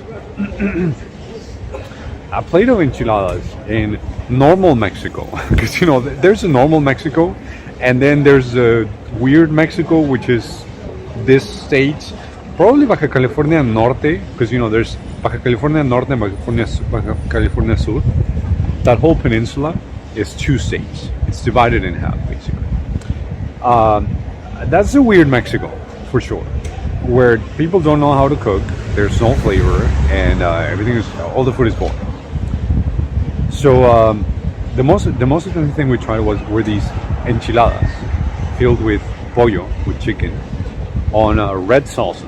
That's what the description said. You know, red enchiladas filled with chicken. You guys, 400 pesos. That's 20 euros or $20, or whatever currency you wanna use. Well, we don't use dollars anymore, so it was 400 pesos, 20 euros, let's say. The equivalent. It's the equivalent, okay? In normal Mexico, guys, red enchiladas, very tasty, filled with chicken and everything. Maximum price, if you go to like a fancy restaurant, let's say 230 pesos. Normal price at regular restaurant, 120, give or take. Maybe at some places you can find them for, like at a market or something, you can find them for 80 pesos, okay? Guys, they would taste like something, and they would taste really good in normal Mexico. But because we were in the shit state of Baja California, they didn't taste like anything. So it just felt like a scam. It felt completely out of proportion. The price was completely out of proportion for what you would get. So we got like these. I think it was 4 enchiladas, which is normal, filled with chicken, which is normal, and then with this creamy, non-dairy, creamy red sauce that tasted like nothing. This is making me boil right now, guys. You don't understand how weird this part of Mexico is. You don't understand. You don't understand. I'm gonna go crazy. Anyway, so we just gave up after lunch and we went to the beach in San Jose del Cabo, and it was so nice. It's one of the most beautiful beaches I've seen in the world. So bizarre too, because it was like this was street level, right? And then the beach would go down like so deep. It was like a hill going downhill, and it was just like just sand, right? For about maybe like a whole kilometer from where the hotels would end to where the water was. It was like a whole kilometer, and it would just go down like this. It was crazy nice, crazy beautiful. I don't think I have a picture. Let me check. I literally took 0 pictures in this trip. It's so insane. So insane.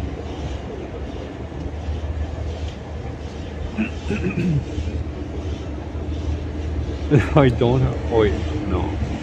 I don't have a picture. Look, in this trip, I took 1, 2,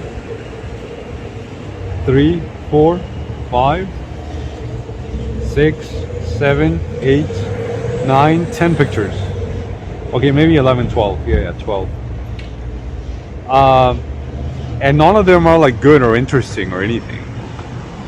So a part suited for USA folk, high prices, low quality, 100% on. But you know what's funny? Like my friends were also wondering this thing, because you can get way better Mexican food in America than what they sell in the state of Baja California Sur. It just makes no sense. It literally makes no sense. You can get like, I don't know, maybe 3-4 tacos for $20. Okay, maybe $28 in the US. And they would taste good. They would actually taste like something. But everything that we tasted in this state tasted like absolutely nothing. The salsas were not spicy. They were just liquidy and not flavorful, or just like really spicy but not flavorful. It's so bizarre. Honestly, so bizarre. I don't know why people go there. I mean, the sunsets are beautiful. The water is beautiful. The views are beautiful. But everything else sucks. Everything else sucks. I am never going back to this shitty state. I hate it. So reinforcing the idea, yes. No, I'm just being. I'm not taking sides here, Tom. I'm just so fucking pissed that this was such a bad holiday. Anyway, so we went to the beach, but before the beach, guys, I think this is what made it so enjoyable, that time at the beach. We got to this artisan market where everything was a scam because everything was so overpriced. There was like this tiny little cactus that was supposed to be handmade that they sold everywhere, right? Most definitely 100% made in China, right? And my friends were like, "Ooh, this looks so nice," and they wanted to get like this cactus with like that had like these beads or whatever that were supposedly hand encrusted,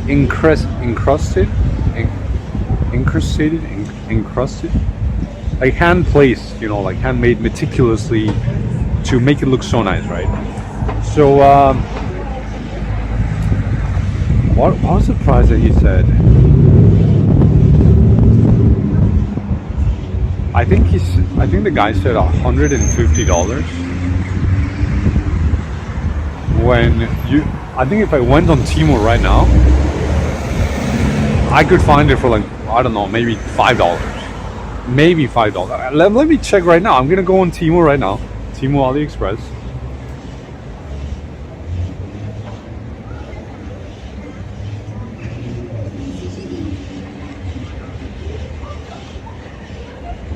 Let's see. AliExpress.com. Okay, Mexican cactus. Cactus with beads, let's say. Beads.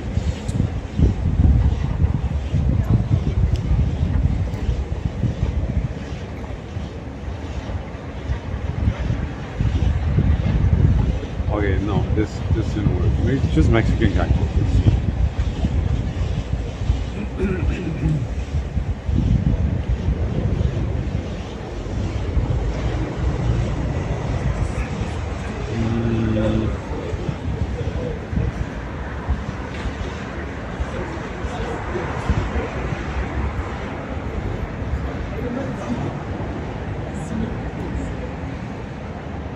Handmade.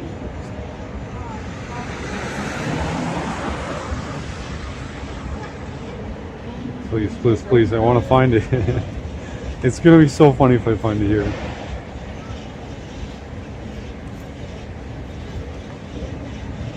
Oh, I can't find it. Oh yeah, maybe it was actually made in Mexico or China, or who knows. But the point is that like $150, like that's insane. That's just insane. It was like so small, right? It's like a cactus figure this big. I think the price was insane. The only handmade was taking off the made in China. Yeah, for sure, for sure. But anyway, so like the funny thing is that they would say like, oh yeah, we make these are handmade and we make them in our artisan whatever. But you would find them everywhere in all shops. So what does that tell you, right? Anyway, let's go inside, guys. I'm freezing. Let's go somewhere inside.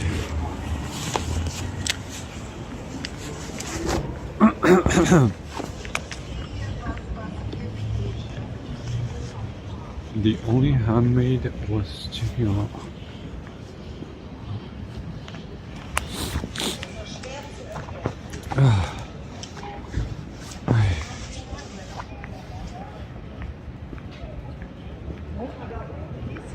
So anyway, yeah, this artisan market where everything was overpriced and definitely just aimed at American tourists that like getting scammed.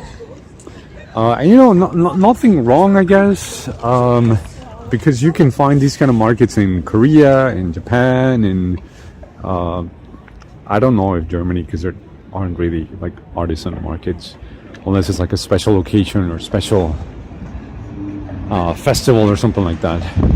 And they come from China too, anyway. So, have you already seen the new stuff, the new McDonald's stuff? No, what is it? So, at this market, guys, we found this really nice, or what seemed to be actually, because you know, after this whole experience there, we weren't sure of anything if we could trust anyone or anything. So, there was this bar. I forgot the name, but it was just like chill and it looked innocent and everything.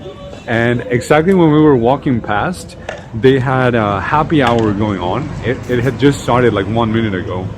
And we're like, yeah, let's just do margaritas here. Margaritas 2 for 1. The only catch is that you couldn't share your 2 for 1. So you like, if you were 2 people or 3 people, right? Each person had to order 1 each and then get the second one too. But these margaritas were so good, guys, so good. For 150 pesos, which you know, in the tourist area in Cabo San Lucas, they were like 250 or something like that, and then they would be not good. And it was great at this bar. We got super drunk because they had a lot of things 2 for 1, and we really enjoyed it. And the margaritas were great, and the weather was amazing, and like the spot was just, it was perfect. It was perfect. People were so friendly and everything. I'm gonna find out the name and probably give this place a good review or something, because it just deserves it, I think. Yo, Dave Shadow, hi, how are you? Who are you? I don't know anymore. I lost myself in Cabo. I lost myself. A new veggie burger with fake chicken, really? A Gouda with a fried cheese patty, and a new Big Tasty. Also spicy. Wait, did I bring all my stock guys from? Yeah, I did, right? From the bakery. Let me check. Mr. Nante. Yeah. Yep, that's me. Yep. Yep, that's me.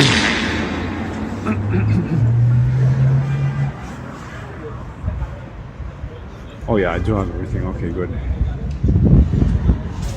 Also, spicy nuggets are back, and the new sriracha sauce that tastes really nice. Really, actually tastes good. Oh, let me put my gloves back on.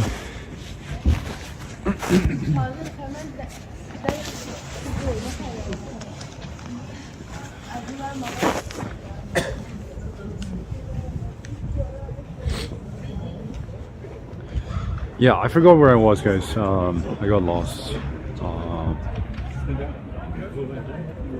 Yeah, so we were, yeah, the 2-for-1 margaritas, those were great. We got like super drunk, and the way to the beach was also just really enjoyable. And they had like really nice public toilets. Like it was so nice. It was San Jose del Cabo was so nice. It was just perfect. We should have stayed there, and we were actually about to book a hotel right at that coast, right at that beach. But then, because my friend had told me that that Cabo San Lucas was really nice and that we should stay there, then I decided to go for. Well, we decided to go for Cabo San Lucas. Instant regret, guys. As soon as we got to San Jose del Cabo, instant regret. Anyway, so yeah, the beach was nice. We had taken a bus from Cabo San Lucas to San Jose del Cabo, and the bus was decent. It wasn't the newest, but it was in a decent state. It didn't smell. It looked clean, or as clean as it could be, and it was okay. So we went back to Cabo San Lucas. Try to make it enjoyable. We found a decent restaurant that was not overpriced. That one was called, I forgot the name too. Nothing was memorable, honestly, but at least it was decently priced, and yeah. Forgot the name.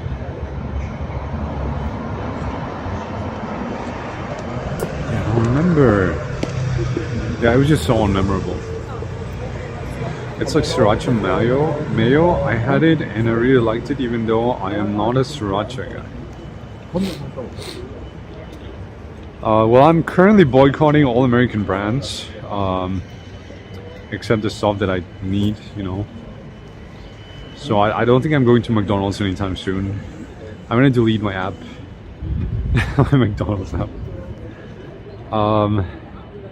Yeah, so we tried making it enjoyable as much as possible. Still tried finding nice places and everything, and then we were just like, you know what? Let's get the fuck out of Cabo San Lucas, and let's go to the capital of the state. Wait, I'll put you guys here. Yeah, and let's go to the capital of the state. So we went to the bus station to try to book a bus to La Paz. La Paz is the capital of the state, and they had like a special offer for certain schedules for some buses. So they were like I don't know, 10 euros or something like that per way. Full price, it was like 26 euros, something like that, for just a 3-hour trip. I think that's a pretty high price. But the bus had been decent and everything, and then we searched for car, and the car was $100, about $100, for 2 days basically. Yeah, 2 days of car, and we should have taken that, but because the bus had been decent and the trip had been nice to San Jose del Cabo, they were just like, no, let's just go by bus. I mean, that way we don't have to worry about anything. I did have my driver's license, so I was ready to drive over there. And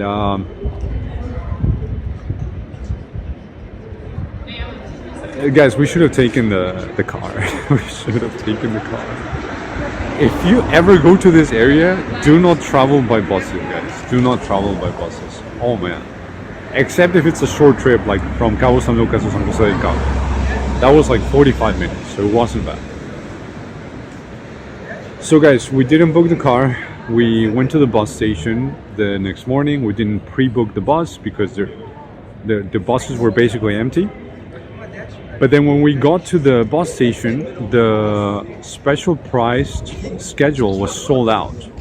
So we had to wait another hour and pay full price for the non-discounted schedule with a different company. It was called ABC Bus. Hey Pino, hi, how are you? Wait, let me turn off the Wi-Fi, guys. Give me a sec. Yeah.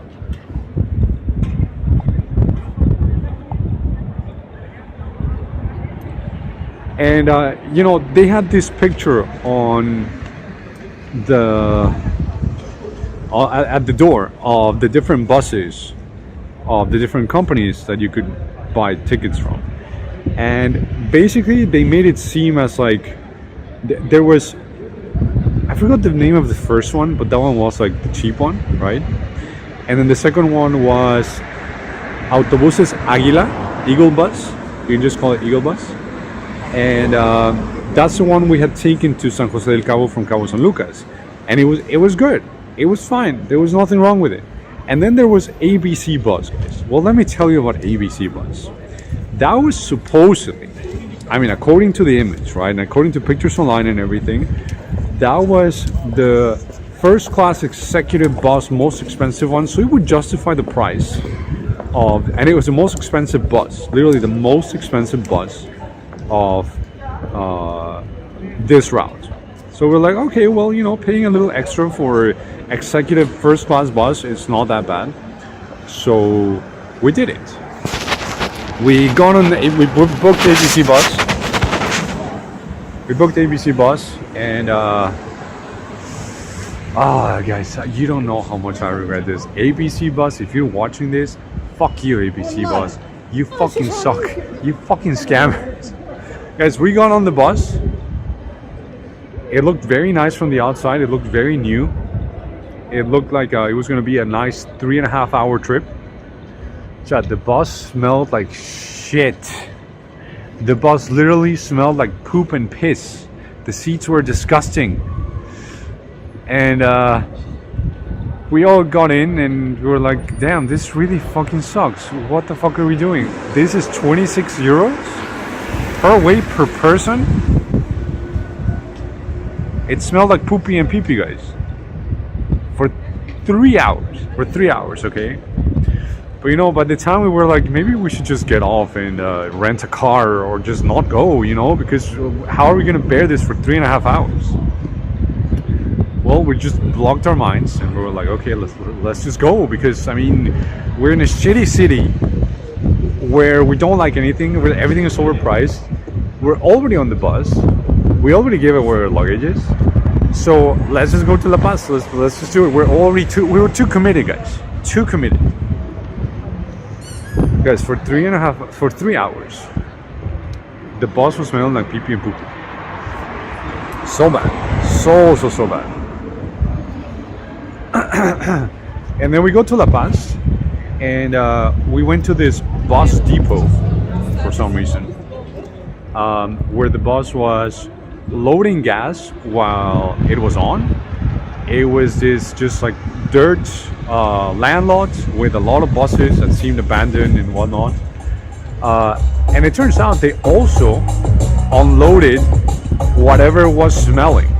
I don't know if one of the toilets was and the toilets were not working, guys. The toilets were not working on ABC Bus, the most expensive route, the most expensive bus, first class executive bus. Whew! Whew! No, you don't understand, guys. You don't understand how much I hate ABC Bus. I'm just begging you, right? No, what is it called? Flixbus. Flixbus. If you're watching this, please save Mexico from their shitty buses.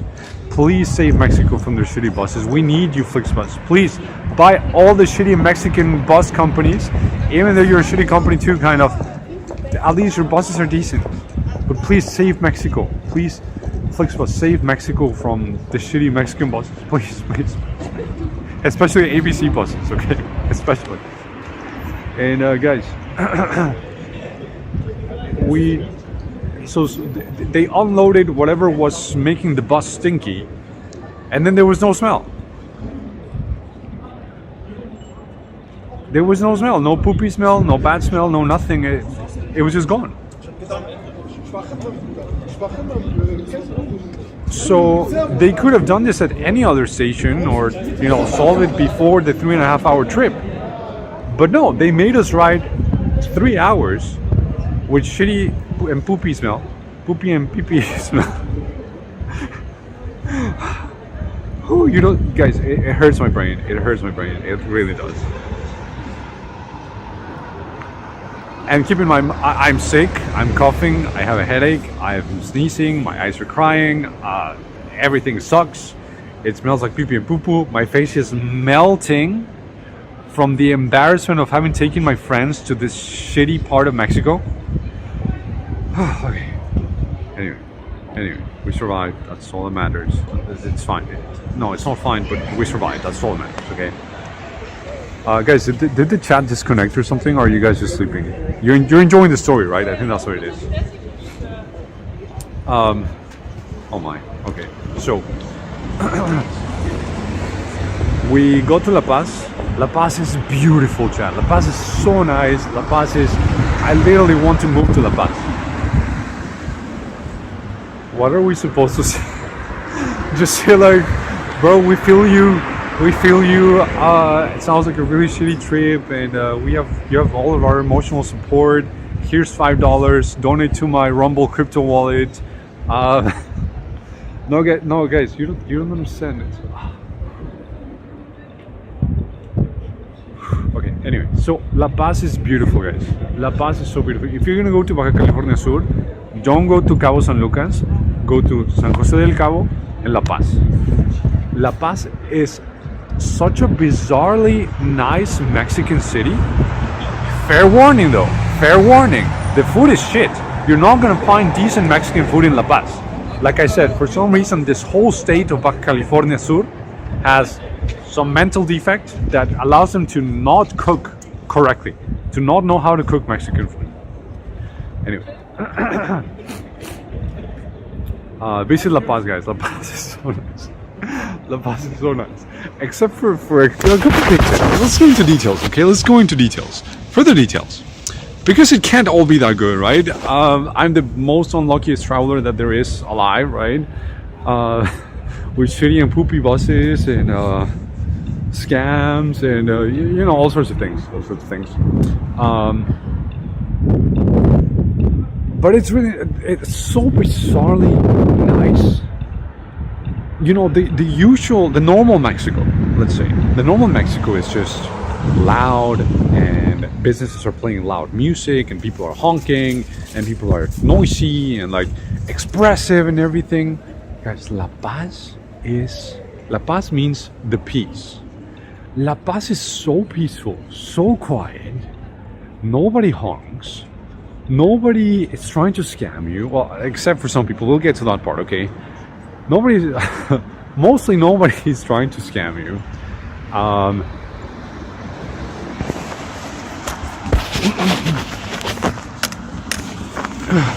Hold on, I'm freezing, guys. I gotta go inside. I'm freezing. I'm freezing. Alright, let's go inside.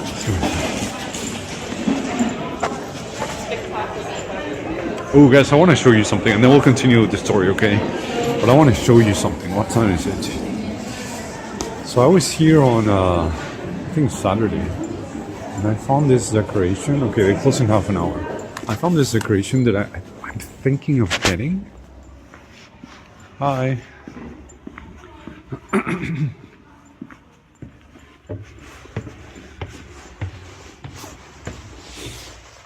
Don't tell me they don't have anyone. Oh, they still have one. Look at this, guys. It's like a toucan vase. So I just want to use this for like storing my big umbrella, just for decoration, Look at this, 20 euros. It's nice, huh?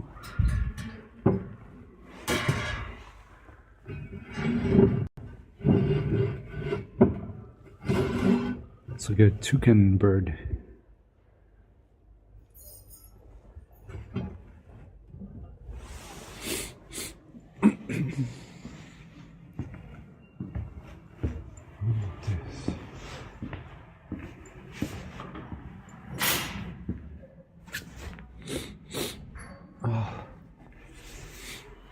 Oh, these are nice too.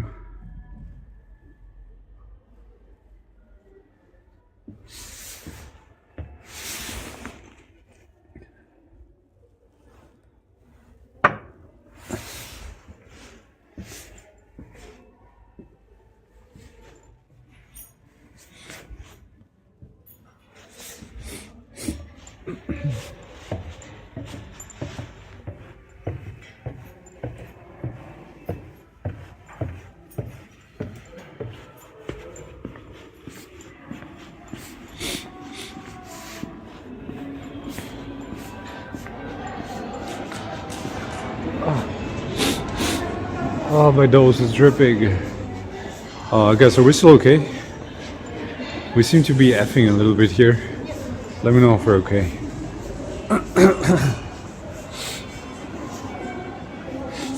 Pretty sure they're all handmade. Yeah, but they're handmade in China. No, I think it looks nice. I'm not sure if 20 euros is good, but I like that toucan. That toucan looks really nice. So, oh,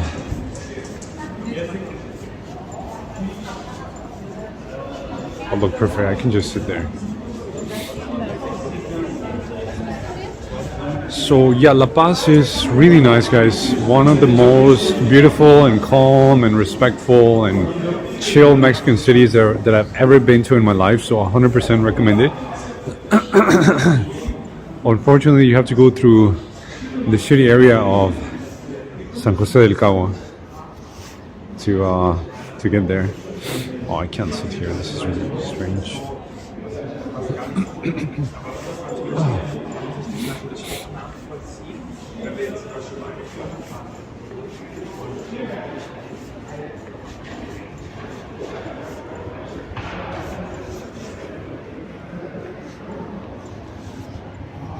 So, yeah, I got lost, guys. What was I saying?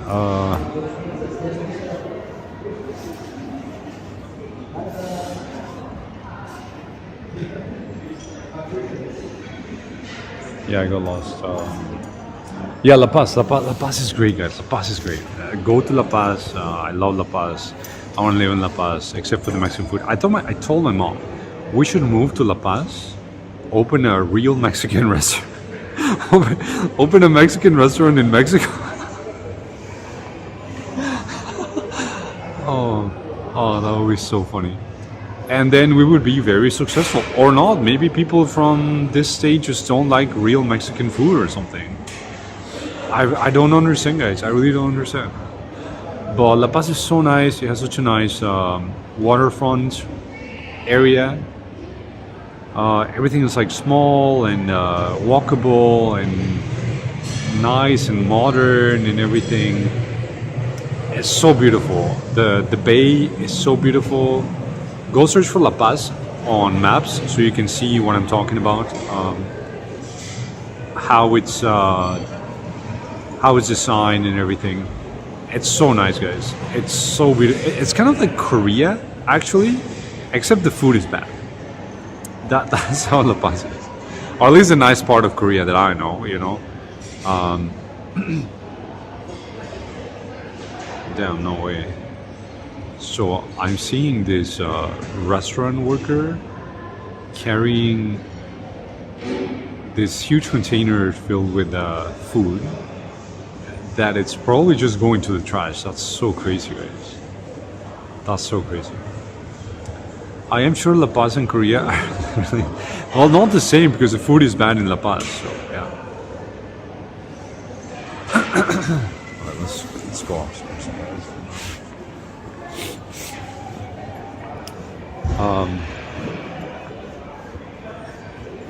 Yeah, no, I'm lost, guys. What was I saying? Oh, yeah. I was just so cold. My brain was frozen. Wait, so can I just sit in one of these tables? I think so. There's people sitting there, so.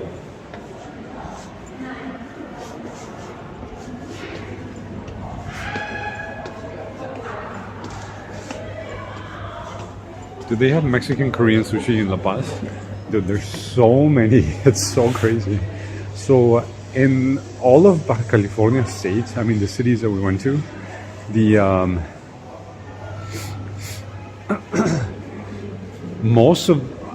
there were so many sushi and noodle restaurants, more than Mexican restaurants. That's what's so insane about it. So insane.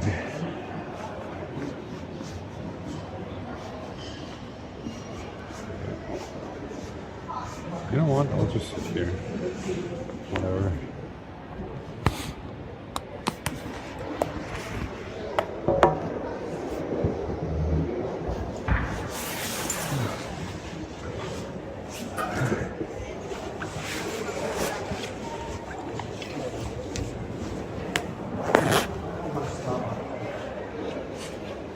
Oh, it was so cold. There were so many sushi and noodle places in La Paz. No, in the whole state, but more than Mexican restaurants, there were sushi and noodle places, sushi and ramen places. So bizarre, really so bizarre. And but other than that, La Paz was really nice. Everything was decently priced in La Paz.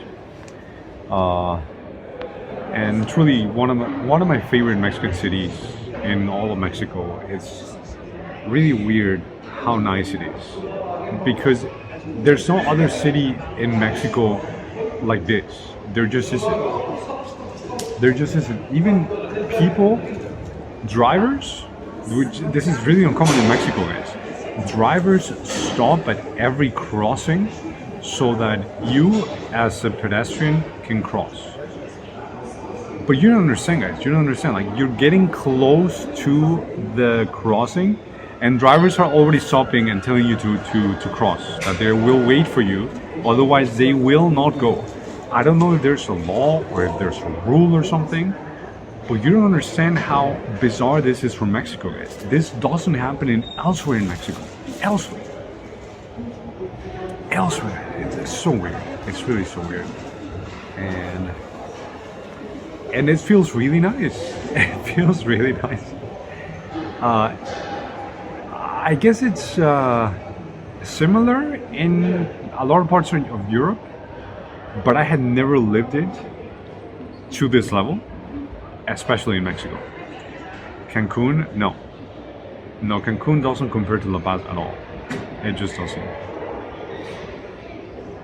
But no, we're talking about Baja California Sur, people.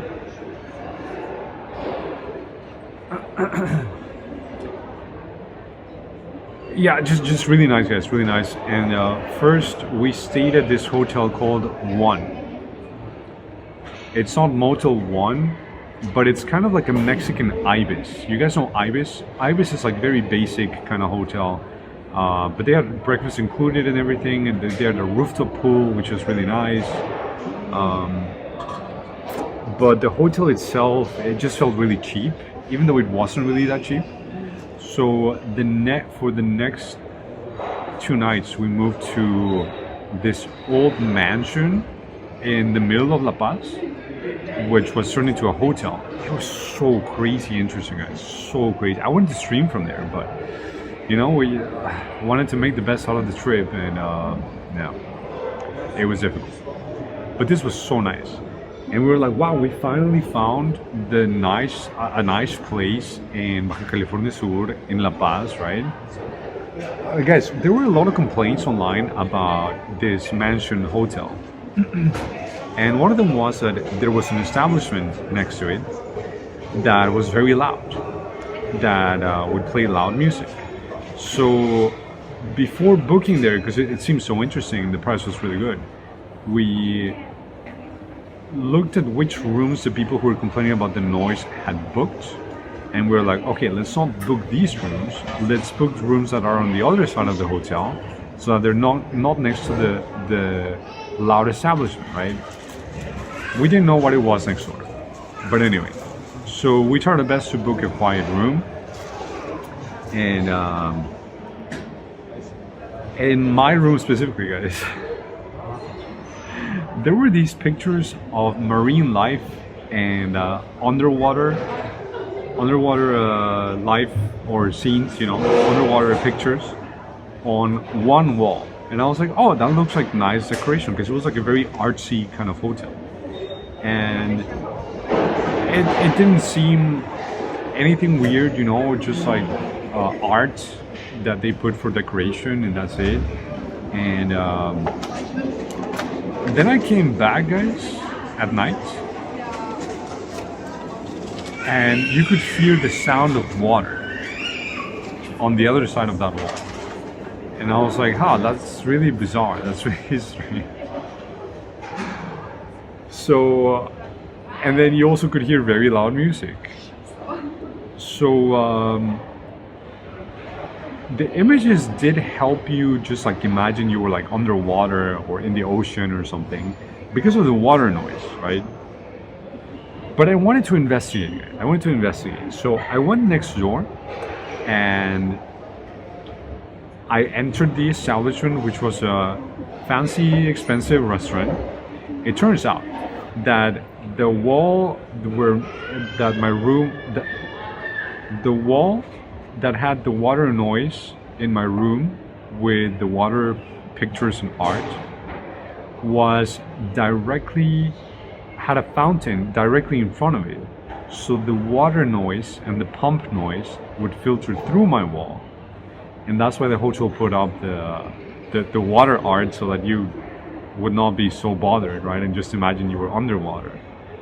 And then this place was so crazy, guys. It was the loudest restaurant, which was also a fancy place, right? So I don't understand why they would play the music so loud. It was empty, it was fancy, it was loud. So it just doesn't make sense, like why? Why play such loud music when your restaurant is empty and you need customers? So what I came to the conclusion, they even had a speaker outside, like literally facing the street, hanging from one of their windows, just to the street. So the people, the rooms that were right next to this window on the front of the mansion were the ones where people were complaining about the noise. And I think the reason why this place does it, even though it doesn't have many customers, is because they have some sort of beef with the owners of the mansion hotel, right? So that's why they played really loud music, to bother their customers, so that they end up closing, and then maybe they can buy the place or something like that. That is the only explanation that I found for that. Because, like I said, this place was fancy, it was nice, it was overpriced, it was super loud, and it had 0 customers. So it just makes no sense. It just made no sense. But anyway, the place closed at midnight, so it wasn't too much of a bother, because we didn't come back until later that night, later those 2 nights. So yeah, it wasn't bad. And yeah, it was an enjoyable stay, at least finally. And then the next day, guys, listen to this. We should have rented the car. We regretted it so much. So there's a beautiful, I cannot stress this enough, beautiful beach close to La Paz. It's called Playa Balandra Beach. If you ever go to La Paz, you have to go to Balandra Beach. It's one of the things you have to do. It's so beautiful. The whole beach, the deepest that it goes is knee height, knee level. The beach doesn't get deeper than that. So it's really nice. You can walk throughout the whole beach, just knee deep, with knee deep water. The water, even though it was winter, it wasn't that cold. It was just really enjoyable. But there is a bus from a local company called the Beach Bus. right? That sounds really nice. That sounds like it takes you to the beach and it takes you back to town, I guess. Well, we wanted to take the beach bus, but one of the warnings from travelers online is that you should get as early as possible to the beach because there's only a limited capacity, limited amount of people that can enter per day because it's a naturally protected area. So we wanted to be there as early as possible for the second turn.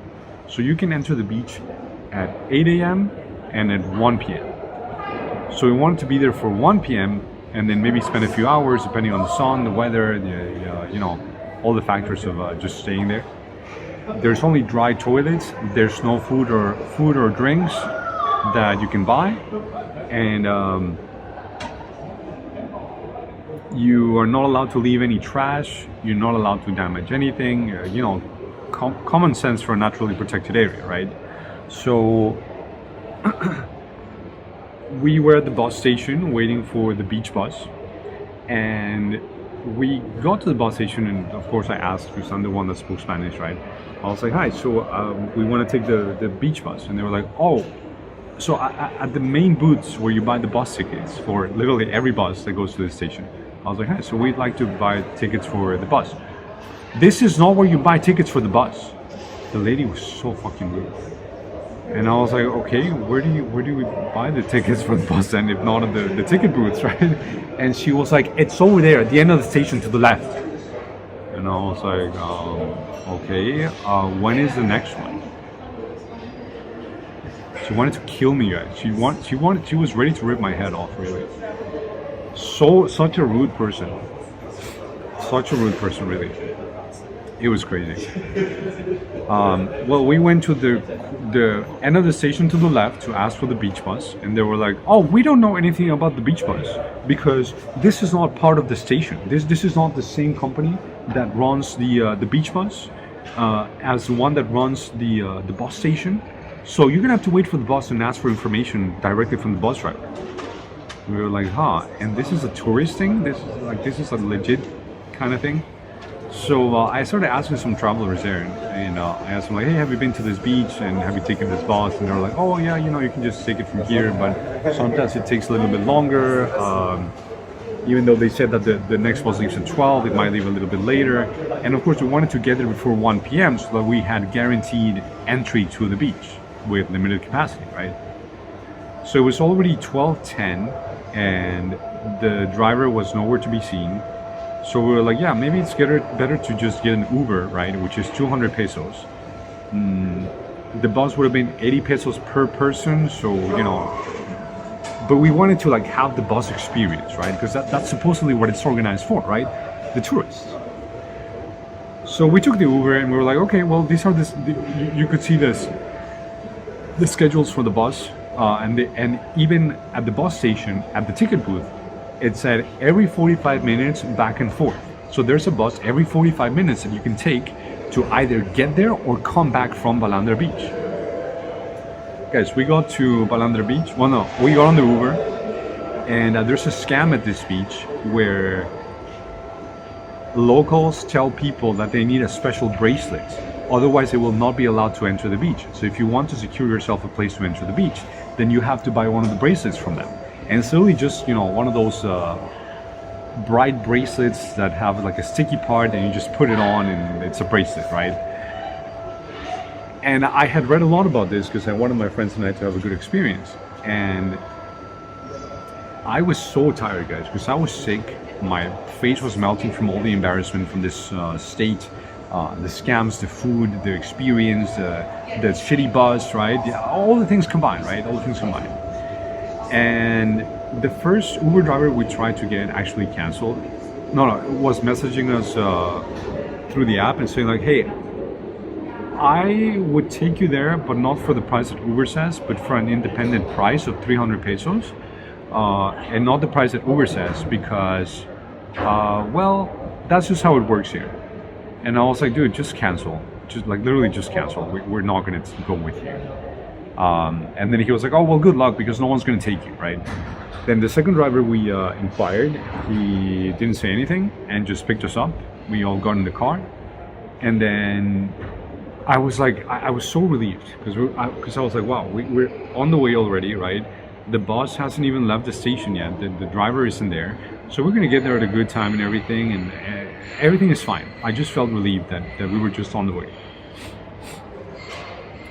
And then 5 minutes later, guys, as soon as we left the city, because it's a very small city, La Paz is a very small city.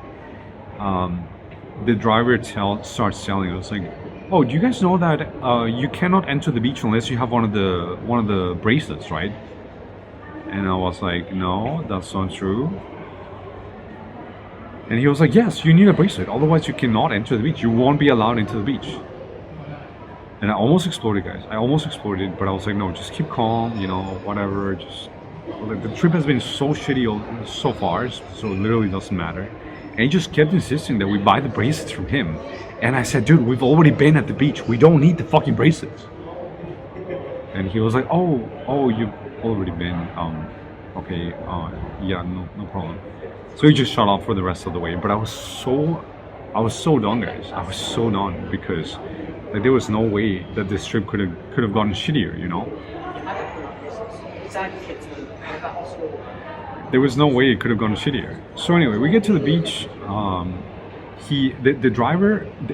Okay, there's a gate before you enter the beach area, and before that gate, there's a lot of scammer locals that try to sell you bracelets there. So the way it would have worked is we would have given money to our driver, and then he would have paid these people outside of the naturally protected area before the gate to buy the bracelets from them, and he gets a cut, and then they get a cut from the bracelets too, right? So insanely stupid. So insanely stupid. How are they allowed to be there? I have no idea, but they are allowed somehow. So he signals the people that we're not going to buy bracelets because we already know that we don't need the bracelets, right? They give us instructions before we enter the naturally protected area, what we can do, what we cannot do, and stuff, to take our trash with us, to treat everything respectfully, because otherwise it's a crime, right? And we enter the beach. It's really nice. We have an awesome time. It's so beautiful, perfect weather, beautiful views. I'll show you guys some pictures on Discord. Keep in mind, I'm still really sick, feeling like shit. My head had almost exploded during the Uber ride because I was so done with all the bullshit.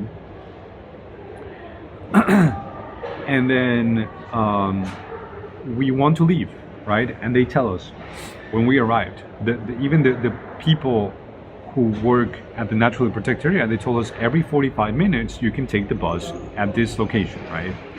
So they said 45 minutes on the hour you can take the bus at exactly this way. So just go there whenever you want to take the bus back at 45, and you will be able to take the bus back. So my friends and I decided we want to leave now. Okay, we want to leave the beach. We spent, I don't know, good 2.5, almost 3 hours there. We were just done. We weren't going to wait until the beach was closing, right? So we go to the bus stop, and we ask the people that work at the workers from the natural protected area, natural reserve, and we asked them like, "Hey, is this where the bus is? We're supposed to take the bus?" And they said yes, but there's just one small detail. There won't be any buses today other than the last bus at 5 p.m.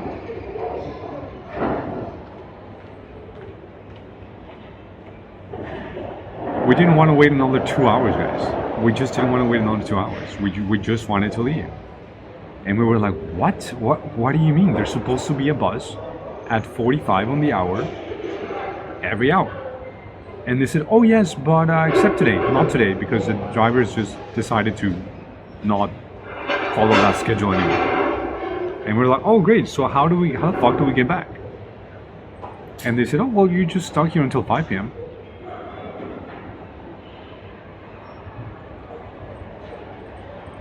And we were like, fuck no. Oh, and they also said, oh, you can go stand on the highway and just try to hail a taxi there, but it's very unsafe for you to do that if you want to do that. Guys, my brain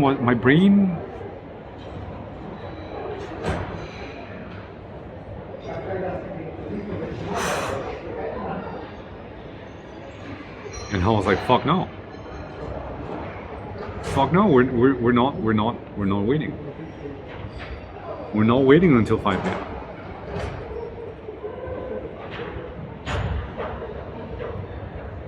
We were hot, we were sunburned, we were cold, we were sweaty, we just wanted to go back.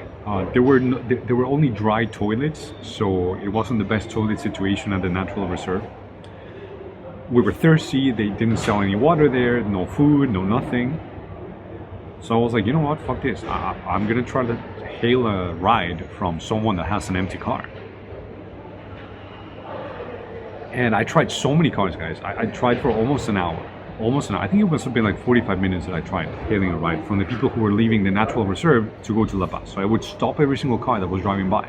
And when I would ask them, are you going to La Paz? Please, would you please take us to La Paz? And all of them said no, guys. All of them said no. Because this isn't common in Mexico. This just isn't common. Wait, what time is it? Oh, okay, 2 minutes.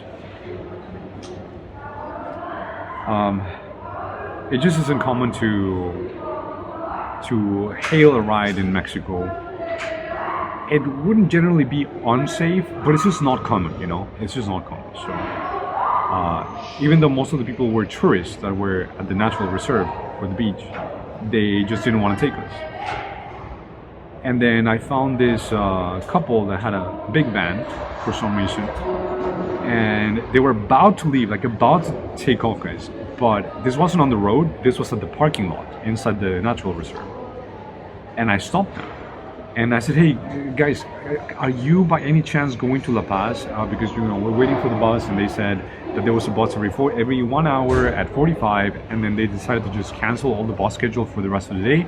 So we can only go back with the last bus. So if you could take us to La Paz, we would really, really, really appreciate it. And they were this Italian couple.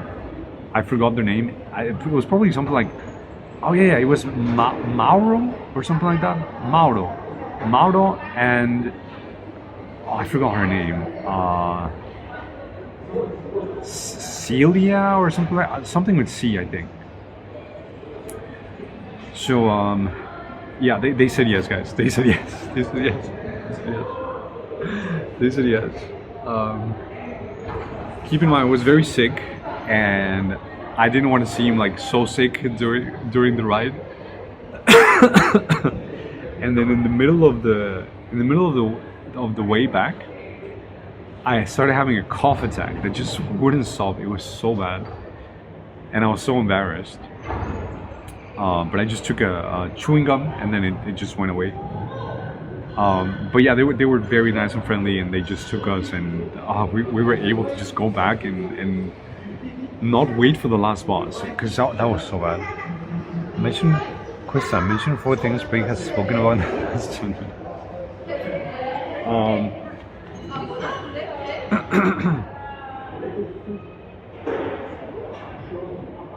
So yeah, I was so pissed off that they just decided to cancel the bus schedule for absolutely no reason. I think the reason must have been because there weren't too many tourists.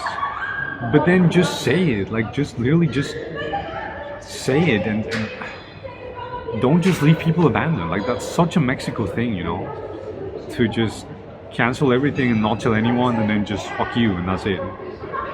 That's it. But anyway, beautiful beach, guys. Beautiful beach. Let me show you a picture.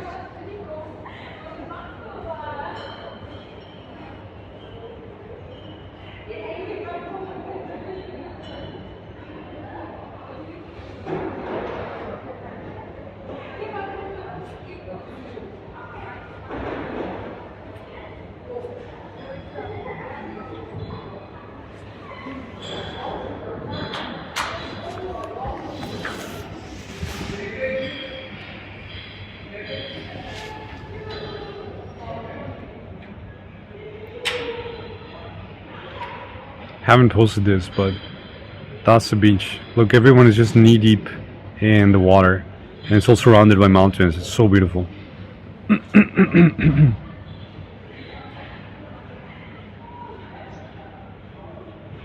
So beautiful. So definitely worth going there, but not for, 6 hours.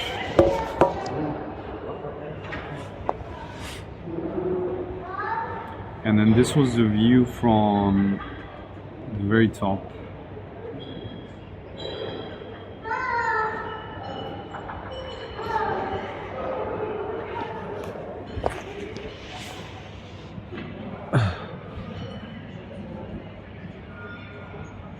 The top of the mountain there.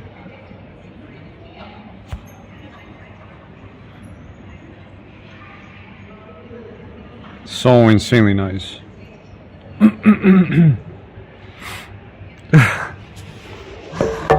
No, I was so stressed.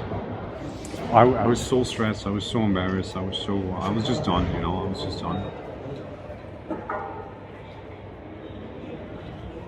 But anyway, so we managed to make it back, and the rest of the trip was not much to talk about, other than just, you know, trying to find decent food and decent drinks and everything. And there was nothing special. Not just, I mean, other than the experiences, right? But like, the food was nothing special. The restaurants were nothing special. I guess we found this bakery that served good tasting coffee, which was really strange in La Paz. I mean, in the whole state, the coffee was so bad, so bad. I wanted to go to McDonald's or Starbucks or something, but I didn't. We found this nice Mexican bakery that served a really nice cinnamon roll and really nice coffee. Pretty pricey though. It was like €5 per cup, but you know, oh well. Actually, not €5. It was like €3. But coffee used to be so cheap in Mexico. CLDR, nothing to complain about. Yeah, honestly, like, we were just focused on making the best out of the trip, and that's it. That's it, because it had been such a shitty trip that we just wanted to save it and not feel like it was a waste of money. And then on the last day, so after we went back to La Paz. Oh no, wait, before La Paz, we went to this other beautiful hidden beach that you can only access through this public road that is owned by a hotel, but it's a public road. It's so bizarre. It's so bizarre. You can only enter with the hotel's authorization, even though it's a public road, but the hotel controls it. So weird. Oh, so weird. And you cannot go through that road unless hotel staff is escorting you. So they hired these two people that are walking back and forth on that public road to escort people that are not hotel guests to the beach and back to the main road. But it was so beautiful there. Let me see if I have a picture. I think I do.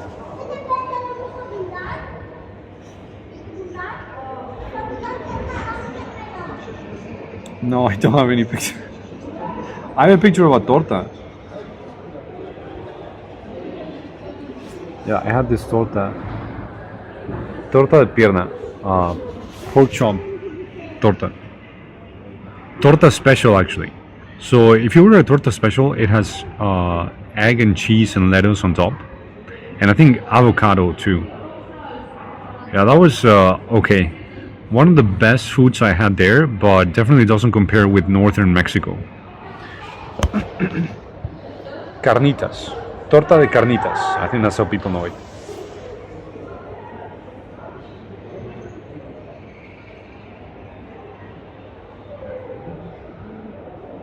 And then this was the bay at La Paz from a rooftop restaurant. We watched the sunset from here. So beautiful. So beautiful.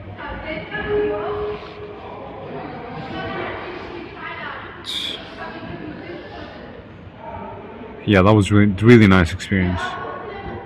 Just so calm, so quiet, no music, no honking, no loud, no nothing, no scams.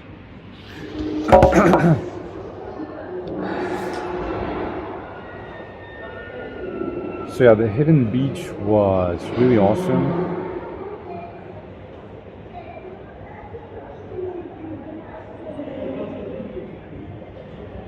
Oh look, this was a hidden beach. I do have one picture.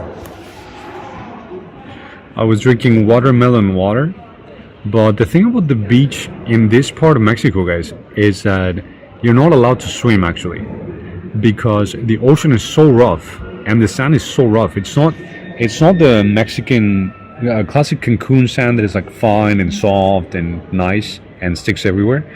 I like this sand better actually because it's so rough and so grainy. But you could not swim. You just could not swim because the waves were too strong and the tide was unpredictable too. So really interesting area. And I was drinking watermelon water that I always get in Mexico. So yeah, there were some highlights. There were definitely some highlights, but it was a very frustrating trip. It was not holidays, guys. It was a terror, just terror. No.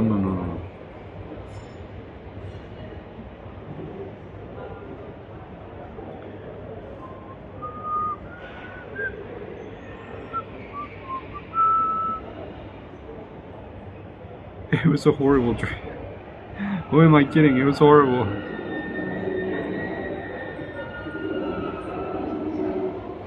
Looks like doner. Yeah, it's basically, it's not Mexican doner. Mexican doner would be trompo meat, and carnitas is different. But yeah, it kind of looks like doner. But trust me, it's better, way better than doner. Way better. Better meat. It's actually real meat, not like processed meat. Yeah, really good. I like tortas. Tortas are great. Wait, don't clip that. Guys, don't clip that.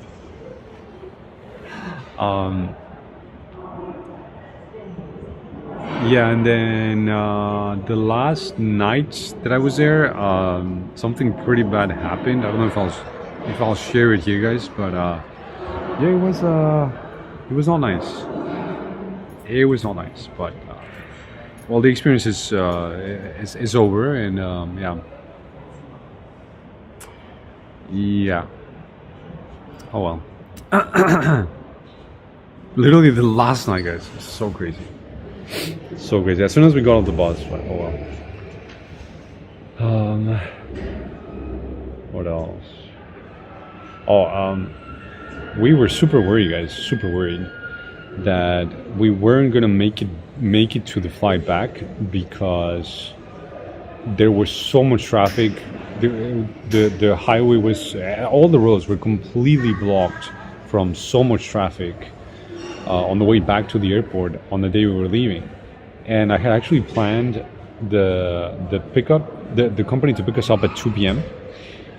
And they said, no, we're picking you up at 1 p.m. And I was like, why? That's stupid. That's too many hours at the airport. The flight was leaving at like 6 p.m., you know? So 1, 2, 3, 4, 5, 6. That's 5 hours, literally. But guys, it took like 2.5 hours to get for a 45-minute ride. 2.5 hours. That's crazy. Absolutely crazy. But yeah, we thought we were not going to make it back. Yeah. And I experienced something, guys. We had a lot of bottles of water that were just new because we had left the hotel in Cabo San Lucas, and we had already bought water, so we had a lot of leftover water. So what I mean is we had already booked the hotel in Cabo San Lucas for the whole stay, and then we booked extra hotels in La Paz for the La Paz trip, right? Because we didn't want to go back to Shri Cabo San Lucas. Wait, why did I say that? I got lost.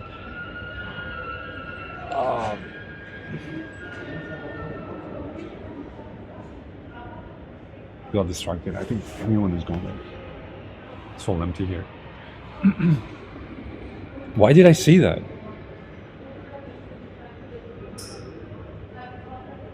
Come on, brain, don't fail. Why did I say that? Oh yeah, the water, right? So usually the airport workers,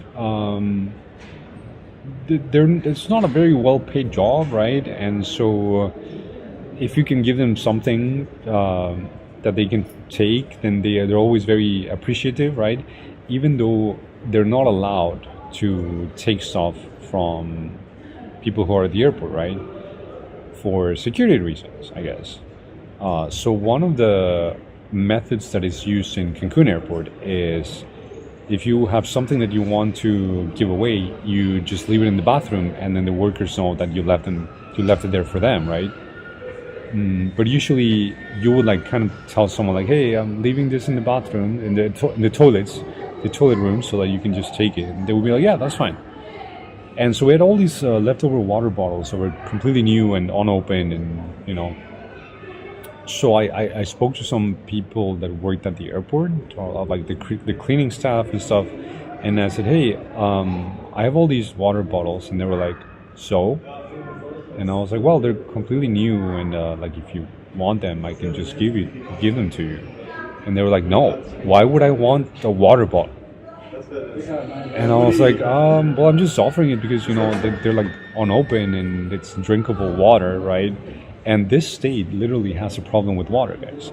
So if you're a hotel, you are never lacking water, but residents, they rarely get a constant supply of water service in their homes, right? So you would think that people would be like, yeah, sure, heck yeah, I'll take the clean unopened bottle of water, right? Because there's a lot of problems with water in this state.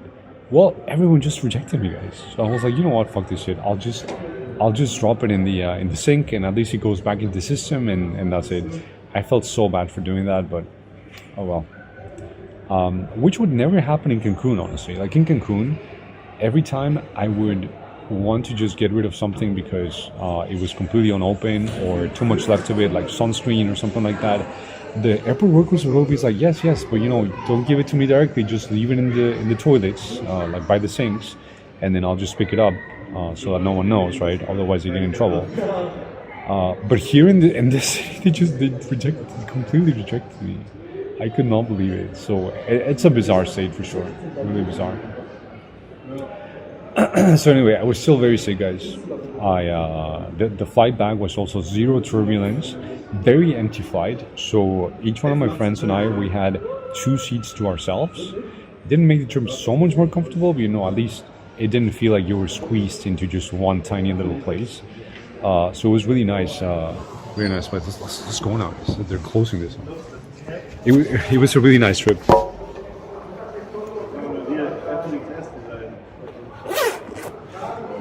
I gotta go to the supermarket. Do you guys want to come with me?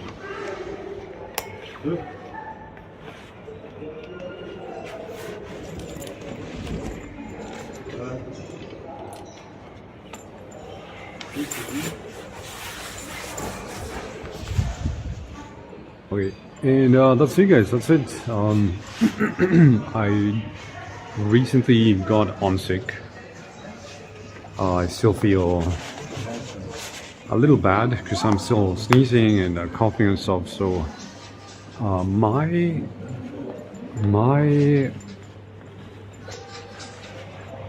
think the way that I got infected was on the plane from the people who had gotten off when they got off in Frankfurt, right? So the people that were coming from Mexico, because everyone and their grandma was sick in Los Cabos.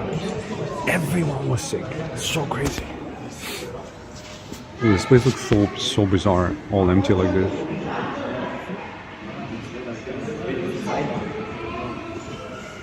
Oh, almost fell.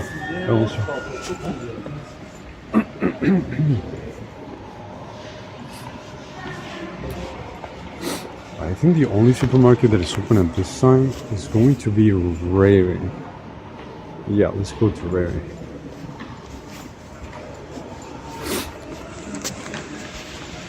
Woohoo, J-Lo. Damn, how old is J-Lo now, guys? I thought she would look like grandma.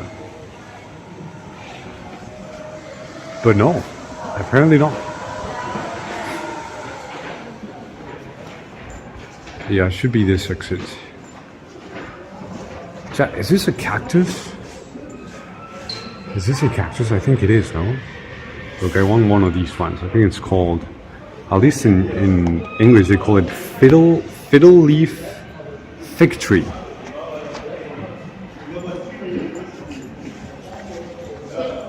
She's 50 something? No way. Well, she definitely looks like, I don't know, 26, 25. Have you seen my chat message? Yeah, I saw it. I screenshotted it yesterday, actually. The price for Barilla.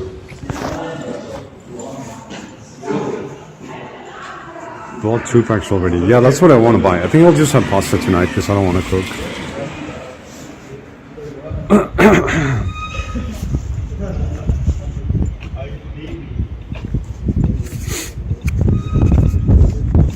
I don't want to cook something complicated.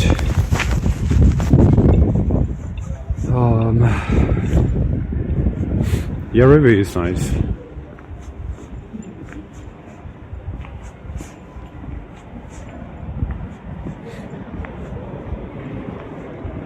So yeah, I've still been sick, guys. I've been struggling with sleep since I got back. I don't know why. It's been so rough, and since in the last 2 trips.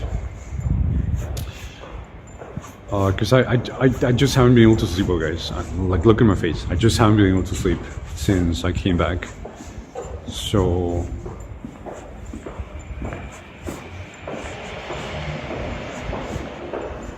I cannot get to sleep until like 6 a.m. So I've only been sleeping very few hours, and I've had zero energy, and still sick, and it just has really sucked lately since I came back. So another reason why I haven't streamed. But yeah, other than that, things have been good. Not much to report other than just trying to get back to healthy, and I really think that the viruses got a DLC, guys, because like this was so instant, like so instant. I had zero exposure to anything, guys, before I got on the plane to Mexico. Buy some wine, it helps. Yeah, for sure. Yeah. I'll see what they have. This was such a fast, sickening sickness that like there's just I must have caught it on the plane. I really must have caught it on the plane. And I did my best to not get sick, and to just not go through this, right? Not have to suffer like this. So it made the trip extra shitty. And yeah.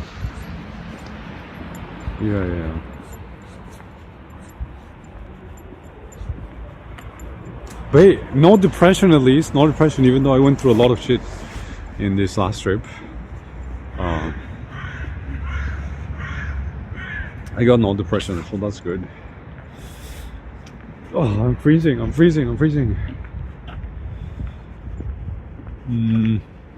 What else, Chad? What else?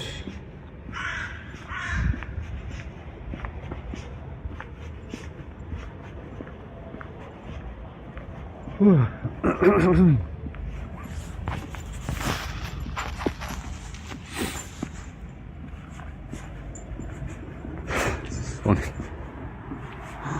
What? This is like for hearing, shop for hearing devices? Why do they have owls though? That's kind of creepy.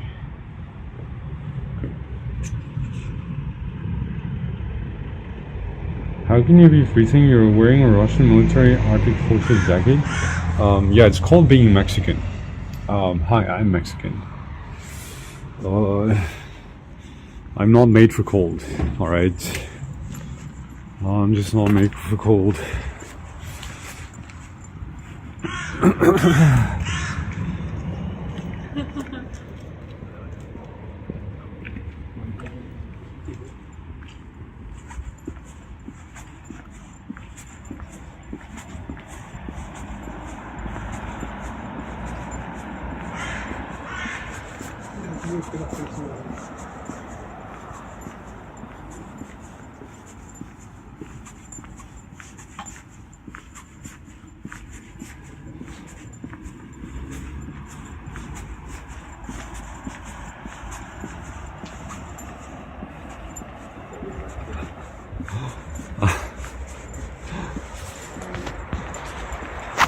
Anyway, guys, in other news, so there's a chance that my family and I might go to China this year. Well, that's such a change of subject, but yeah, there's a chance that my family and I might go to China this year. We're still working on that, but my father organized an impromptu trip with my nieces and my mom. Apparently last year my father promised my nieces that he would take them to Europe, so he's gonna take them to Madrid and Paris.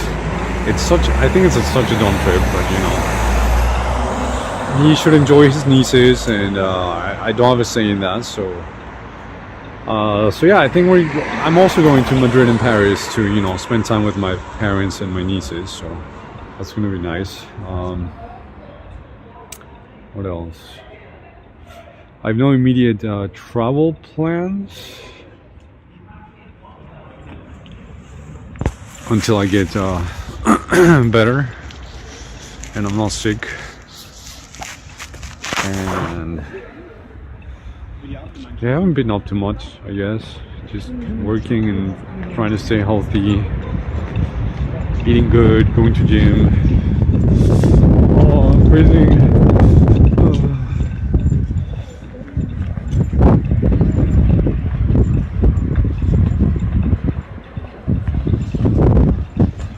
Well, we're back at the shopping mall because this is one of the supermarkets.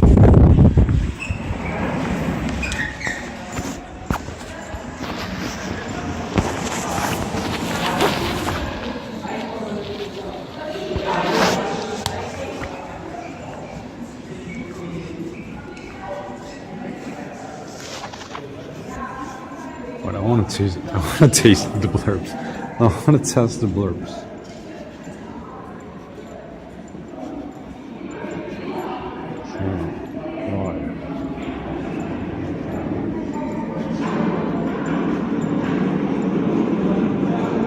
Let's see if it works. Please work. Chimpanzini, bananini, tung tung tung sahur. Patapim, patapim, chimpanzini, bananini, tung tung tung sahur.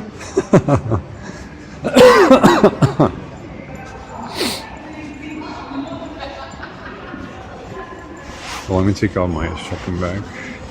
Dude, is it too loud? Can you tell me? If eggs are $2.50, I'm gonna go crazy. Why? I love eggs. I hope there's signal down there.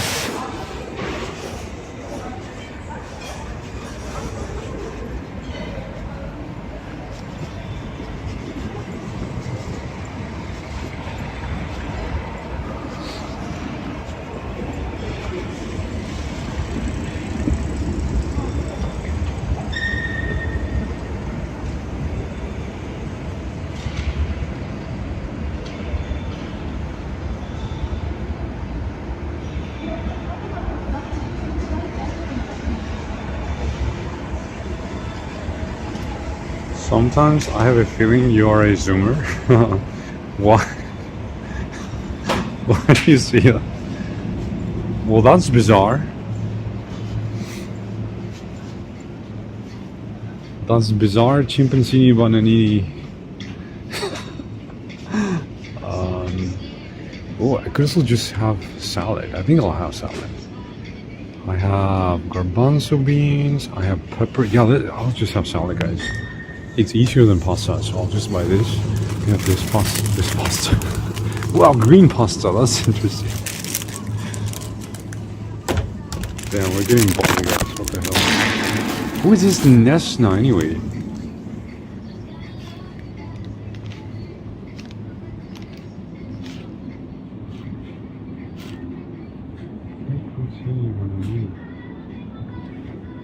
Okay, dude, what?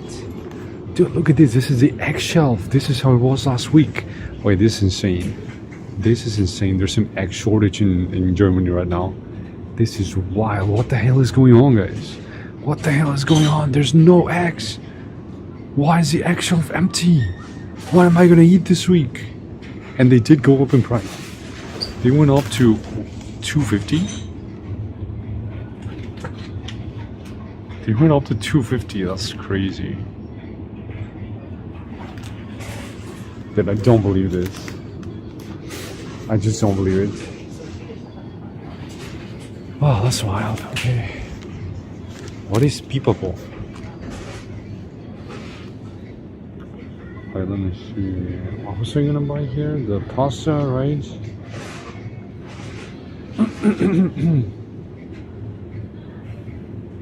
So let's get some pasta, some cream cheese, some soda.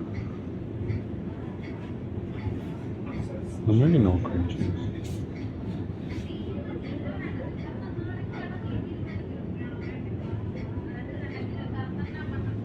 Okay, so I have this is not. I know what to get. I think. Alright, no more veggies on sale.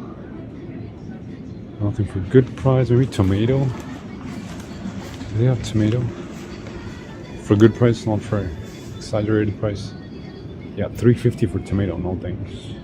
What? Dude, $5.99 for tomato. That's insane. No, maybe not tomato. Tomato is so expensive in winter. But I think apples are supposed to be on sale too. Maybe not here.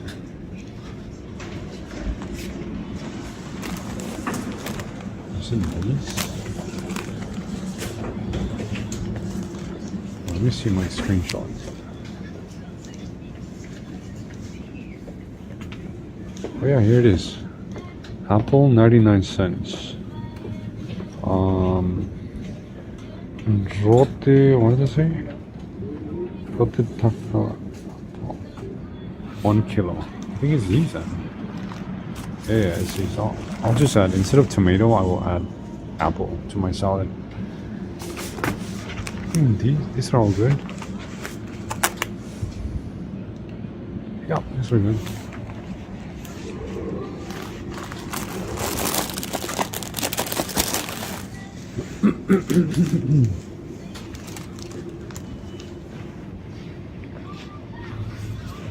Chimpanzini bananini. let's get the pasta. Ooh, perfect. Barilla. Maybe spaghettini bananini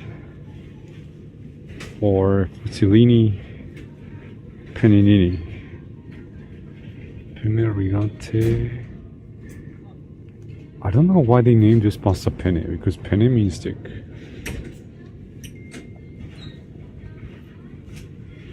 Spaghetti number 5. Fusilli 98. What the hell are these names? Chat, I don't know if the chat stopped working. I think it disconnected.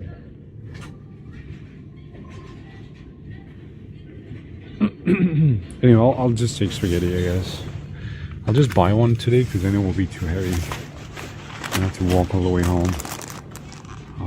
Yeah, 1 spaghettini bananini, and I already have tomato sauce. I need. Let me check. I need the soda and the cheese.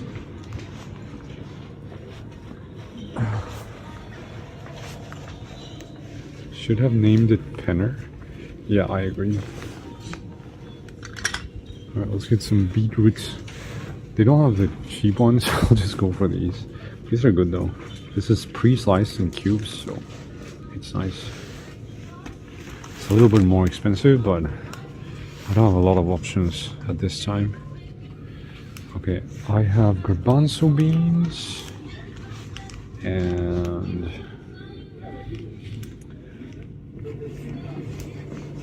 oh, this is gonna be so heavy, guys. It's already so heavy. I bought this little bag. Yes, it is a fancy review. You know what I hate about this one is that they don't sell the Ya brand chips Oh, they have these.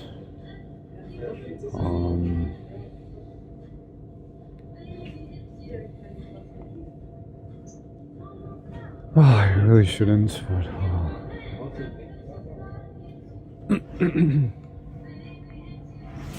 let's go for these.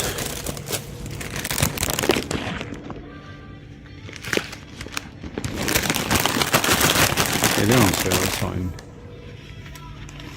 Yeah, they don't sell the Ya brand chips. They only sell the expensive ones.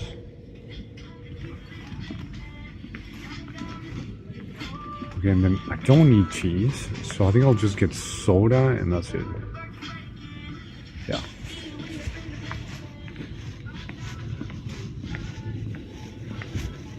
That way my dinner is done already. Oh, and guys, this is where they used to sell the good tortillas that they make in Denmark. But they don't sell them anymore. How dare. Sometimes they put them around. No, I'm pretty sure. I've looked for them. And they only sell the expensive ones. No, trust me, I've looked for them. They only sell the expensive ones. Except for the peanut flips. I don't understand why they would do that. So, look, here's the peanut flips. Wait, what? Yeah. Barbecue taste peanut flips. Wow, okay. I had never seen that. Yeah, I'll just get the soda and that's it.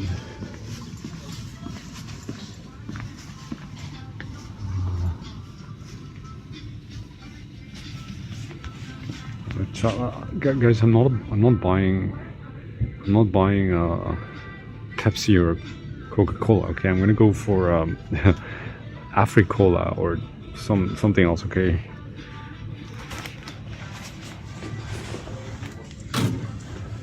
Yeah, definitely not buying American brands. Okay.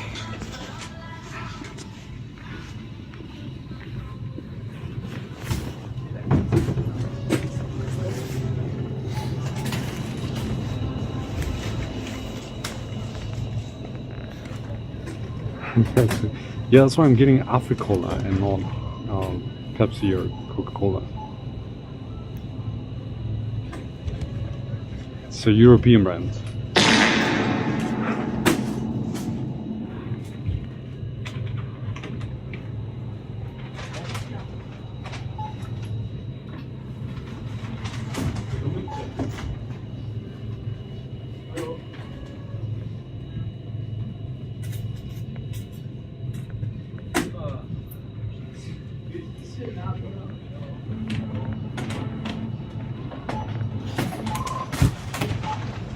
I will put you in my pocket, okay?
Yeah. Thank you.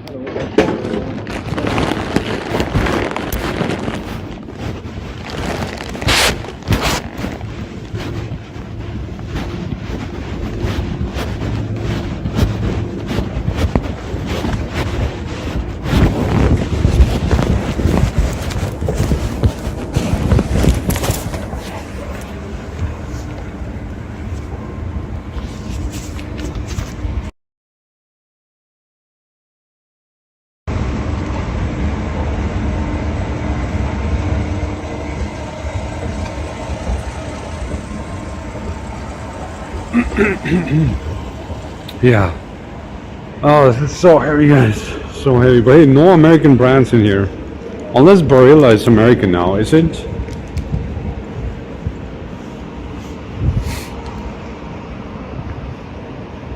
I seriously love this interior.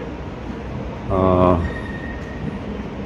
think they call them arcades or gallery. This is called Coup Gallery. I seriously love these in this city. It's just so nice. And the Xiaomi CEO was visiting the Leica store recently. I think it's because Xiaomi has a partnership with Leica. Oh yeah, there it is. Oh no, that's not it. That's an iPhone. Oh, yeah, they have a partnership with Leica.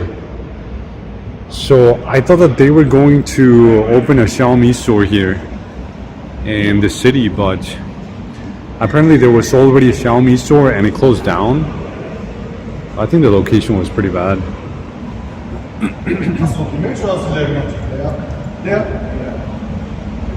This kid, you what? This check. Why? That's not true. Cuts off your beard in a funny. Dude, come on! I think most things were banned from trade with Germany. Oh, you guys, listen, I'm gonna end stream soon because I gotta head back and my hands are gonna freeze and stuff. But I just wanna ask you, what do you guys think of all this fucking mess with Greenland and Mr. Trump and America First? And dude, it's such a fucking mess. It's such a fucking mess. But I'm gonna tell you my opinion in one simple sentence, okay? The Trump regime is a terrorist regime, and America, the USA, should be closed off, omitted from the rest of the world, because I honestly think that even if they elect someone else, their imperialism is not going to go away. So this country literally benefits nobody.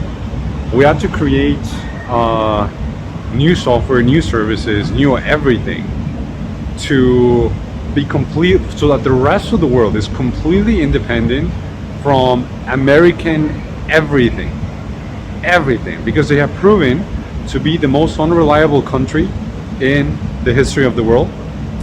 I think we can even trust North Korea even more than America, right? And Trump is a big part of it, but like I said, I don't think this imperialism, this attitude of imperialism, is ever going to go away from them. So let's just cut them off from the rest of the world. Let's build a wall. Let's build a wall and just have them live in their own little place, right? And I know there's good people in America. I know there's decent people in America, friendly people in America that don't have these imperialistic views. But as a whole, nobody needs our country. Just nobody does. So I think the whole world should unite and create a world that America, the USA, is not part of. That is my view. Are you sure you're not over exaggerating a little, bro? No, honestly, I don't think so. If you would have lived in Mexico as a Mexican, the parts that I lived, right, of this American imperialism attitude, I think you would understand. I feel like you are in a different position because you are from Europe. You've been in Europe all your life, right? And as a general rule, America was somewhat reliable and friendly to Europe, right? Could relations with Europe be better? Sure. Maybe if they elect someone else, right? The elections would be better with Europe. But I'm not only talking about Europe, I'm talking about the rest of the world. Because we as Mexicans, we are fed up. We have been living this imperialistic attitude for so long. And if it wasn't for the money, we would not have Americans in our country, honestly. If we just wouldn't. We in Europe know what fascism is about, though, of course. USA stole land and fucked up the natives. Now he wants to do it again with the same. Yeah, yeah. But no, I don't feel like it's exaggerated. I just feel like this attitude is just never going to go away, and we should all really just. I'm not saying that only European companies are the answer to this, but the whole rest of the world should join together and just create alternatives that America is not a part of, or that at least are not dependent on America. We need a new financial system. We need a new payment system. We need a new trading system that is not dependent on America, because just as they could elect someone else, and that someone else could be more decent than the current administration, you just don't know if they'll do something like that again, right?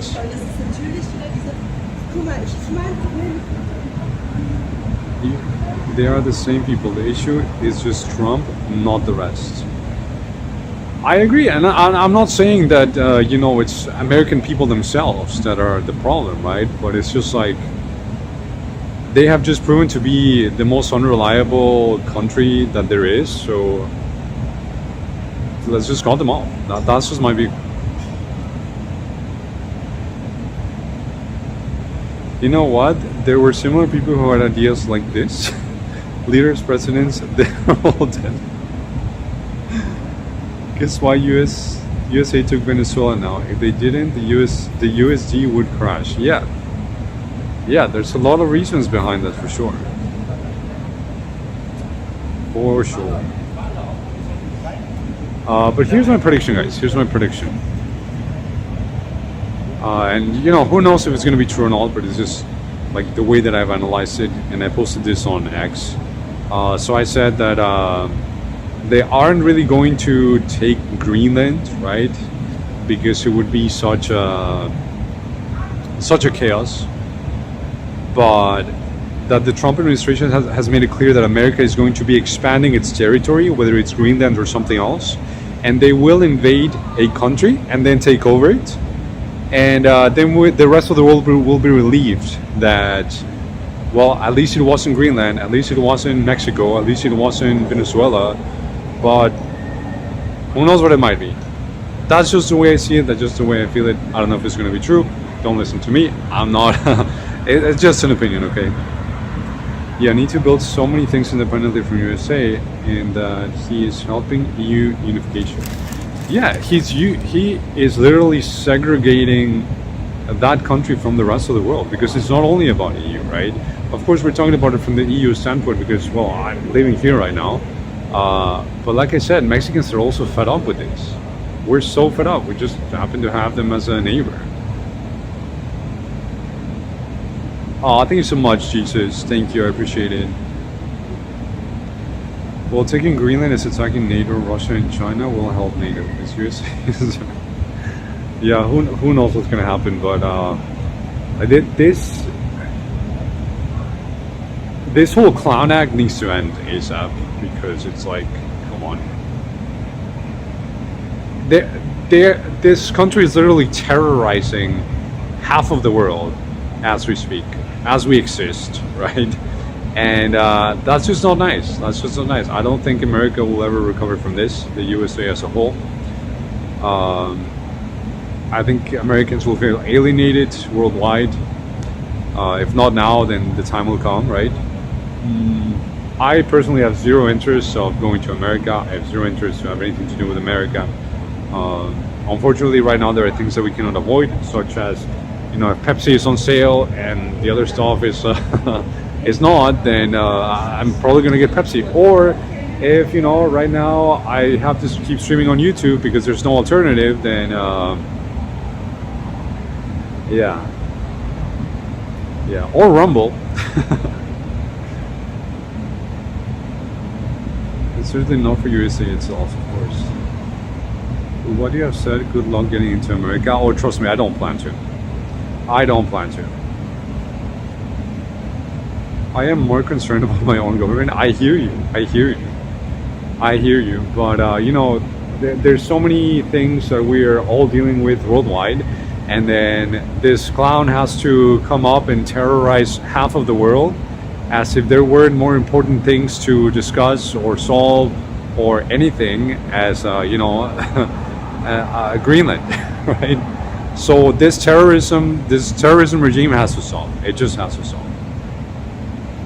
Pepsi is American. Yeah, well, like we said, Pepsi and Coca-Cola are not the best example for this, okay? But guys, I bought Africola, okay? I didn't buy Pepsi or Coca-Cola, I swear. I bought Africola. I think Africola is German or something. Yeah. Yeah, anyway, guys. What do you think? What do you think? I want to hear your opinion before I end stream. Please let me know. I'll just stand here so that I'm not so cold.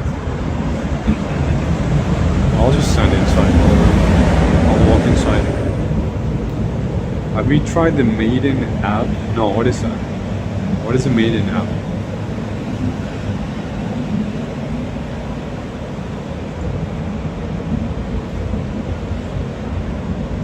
So what do you guys think is going to happen? Is Trump going to? Is the Trump terror regime going to? No, the Trump terrorist regime going to try to invade Greenland with their American terror troops? Oh, really? Okay, I'll look into that then. Maiden, I've never heard of that. But yeah, I'll look into that.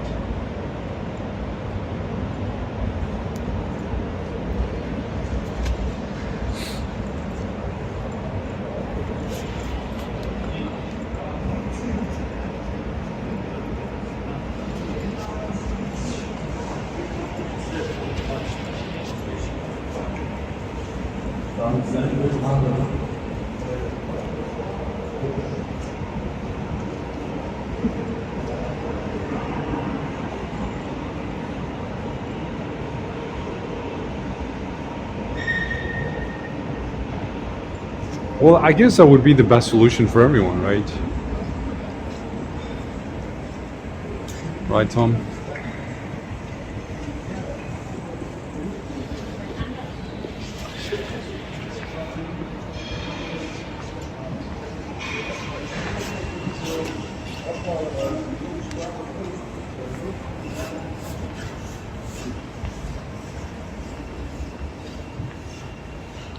I think most American products you buy in Europe are not made in America, especially food. Did you guys hear about the capital repatriation? So, American corporations that do business outside of America and that have capital outside of America, they can return they can move money to America tax-free for a certain period of time. So that's why I was asking, like, does Coca-Cola and Pepsi America get money if I buy from Pepsi or Coca-Cola in elsewhere? Because I think with this, then, you know, if they can repatriate their capital tax-free, then a lot of money will be going to America because of this.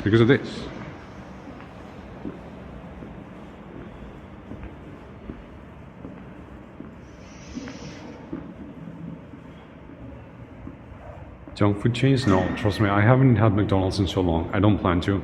I will not buy the coffee from McDonald's. I will listen, to the maximum of my capacity, I will boycott American brands. To the maximum. Yeah, he can get his friends for the whole story. Yeah, of course. Of course. And like I said, you know, for some things it's not that easy, and for some things it's not that convenient, but I think everyone should do their best to just not buy those products. They're shit anyway, so why would you want to buy American product compared to elsewhere? product from elsewhere. I mean, let's be honest. It's one of the countries that uses most food coloring, most unsafe ingredients, most ultra-processed ingredients, unhealthy. You know, why would you buy that? At least Kik is Australian. Yes, at least, exactly. At least. That's why I plan on making Kik the #1 streaming app in the world this 2026, guys. Okay.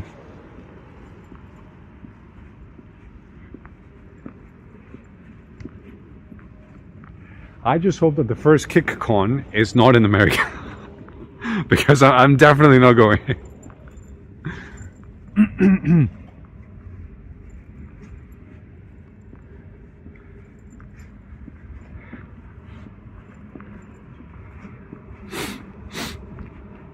Anyway, chat, thank you so much for watching. Hope you guys had a lot of fun. I hope you enjoyed the stories. I will see you guys again very soon. I still have some other stuff to talk about, so but at least it was nice to talk to you guys today. Oh, my battery is running out now.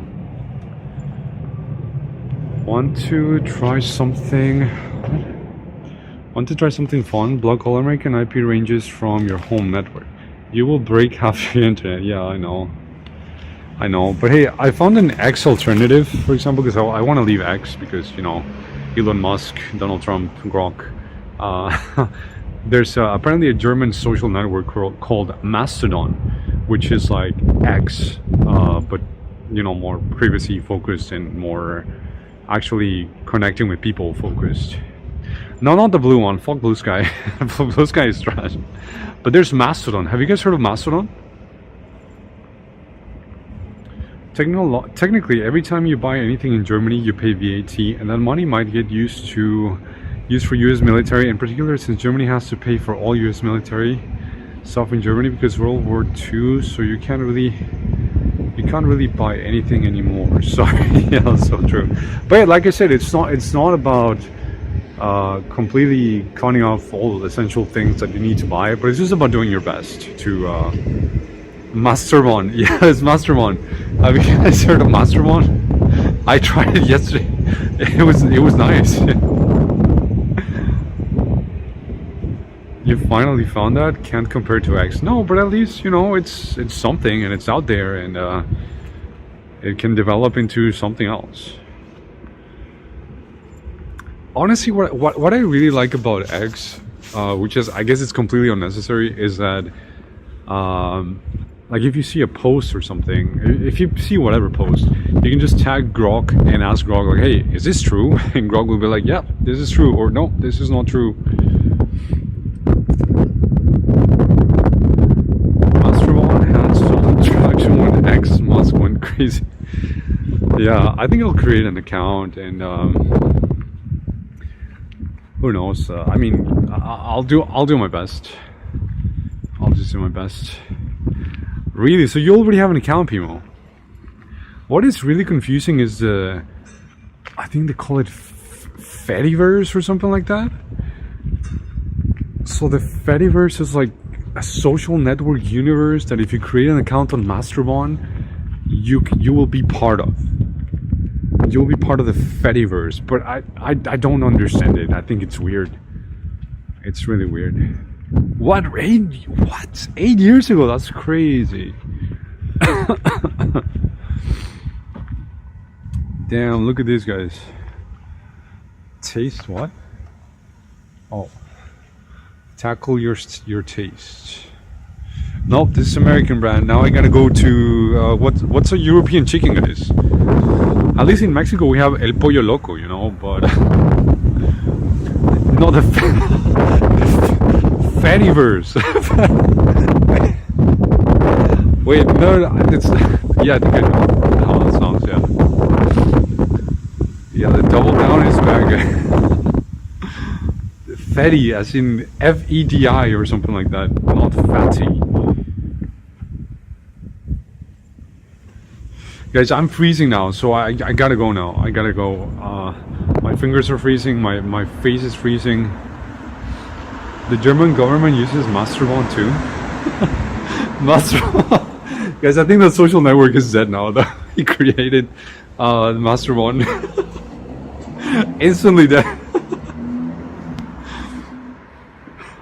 That should be a red flag. I don't know. I'm still looking into it. It still hasn't convinced me that I should sign up to it. You know, there's some things that basically are unavoidable right now because, like, YouTube, for example, like you just cannot avoid YouTube.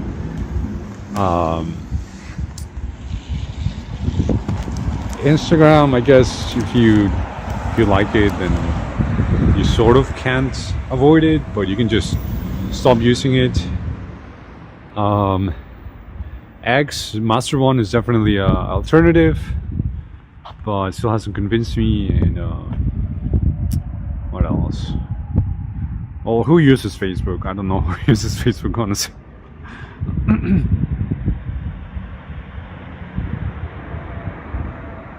So basically, with the Master One, not the Fadiverse, you can create your own social network, kind of, no? But the thing is that you have to pay for the server or something like that. I think that's what the Fadiverse is about. Old people use Facebook like my mom. Yeah, it's kind of crazy how moms and dads all use Facebook. I don't have an account. I haven't been there in so long. I don't know what it looks like. But have you guys seen the videos of people buying food from Facebook Marketplace? Is that possible here in Europe, guys? Do you think anyone sells Facebook food? Because that looks so interesting. Because they're, like in America, there are huge portions. I think in Mexico it's very common, but I've just never done it. But I've seen videos recently of people buying food off Facebook. And apparently it's good. Most of it. FBI, etc. has also raided servers before, gotten all the info. Oh, really? From the Masterverse? Funny how Facebook started as a service for students, so young people, and now it's 50 plus. Well, those students grew up. That's what happened, I guess. No, I think the reason why Facebook is so strong with you know, the mom and dad demographic is that it's just kind of predictable, and it looks more, how to say it, more like a more of a conservative user interface, I guess, that people are just familiar with, and that's what they like. You can buy homemade food off of eBay, really? Food off Facebook, pretty sure we have other apps for food sharing, buying kind of thing. Yeah, but the thing about the Facebook food is that you order it from them through Facebook Marketplace, and then you pick it up yourself. So you don't pay like Uber Eats, no one takes a cut, like the whole amount of money goes to whoever is selling it. So maybe it's an Uber Eats alternative, because have you guys seen how much it costs to order Uber Eats nowadays? It's insane. I've seen places here that charge like I think the maximum I've seen has been like €8 delivery, and most of them are around 250 and €5 for the delivery, plus the extra fees and the extra price for being on the Uber platform and all those things. I don't use Uber Eats anymore. I just don't. They have nothing better to do. Sit there and stalk the shit out of everyone that doesn't use it. Yeah, I guess that makes sense. Yeah. Whew. Okay. Well, guys, I am freezing now. My phone says the temperature of it is 12.9 degrees. Interesting. Why are my hands frozen then? So yeah, guys, very nice to see you again. I'm sorry I've been gone for so long. Let's just say it's been a series of unfortunate events why I haven't been here, and I feel so rusty. I forgot how to stream, but yeah, we're back. I'm still here. And for those of you thinking that I'm going to quit, just know that you are wrong. Okay, I have said this before. I am never quitting streaming. Yes, I'm sticking to it. I am never quitting streaming, and this is just something I like, so I'll keep I will keep going, I think, for the rest of my life. I pre-apologize if there are some seasons when I don't stream. I should be more communicative about those seasons. In this case, I think, like I said, it was just like a series of unfortunate events that were just not enjoyable, and I couldn't have predicted what was going to happen or plan anything. So, yeah. But I want to thank the subscribers. Tom, you're here in the chat. Thank you so much for saying subscribe. I really appreciate it. We're gonna take Kick to number one. Twitch unban when?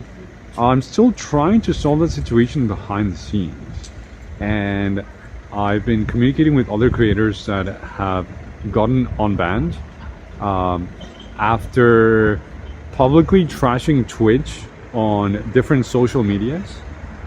So I think I'm gonna have to resort to that because I don't get any answer, guys. I just don't get any answer. But do I want to be back on Twitch? I'm going to say that as a definite no. Do I want to stay banned on Twitch? No. That's not my plan either. Man, I have a coupon right now for Uber Eats, 10 euros off for any order that is 15 plus. I have one, but it's 20 euros, minimum 20 euros. That's kind of crazy how they change the prices and conditions for per user. 5 euro pizza, sir. You know, I tried this place, actually it's not far from here, the other day, last week actually. It's called Danoi. I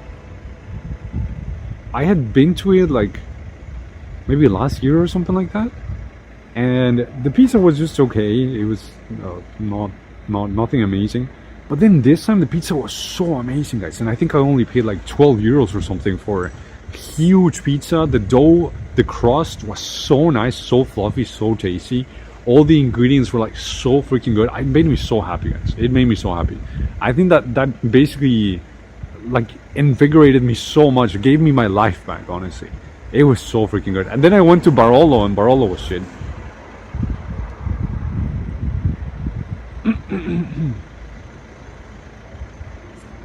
Arc Raiders. Is Arc Raiders free?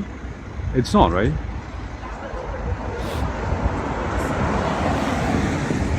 Snake main restream to Twitch like YouTube, yeah. You understand it's a plus on Kick to be banned on basis platform, right?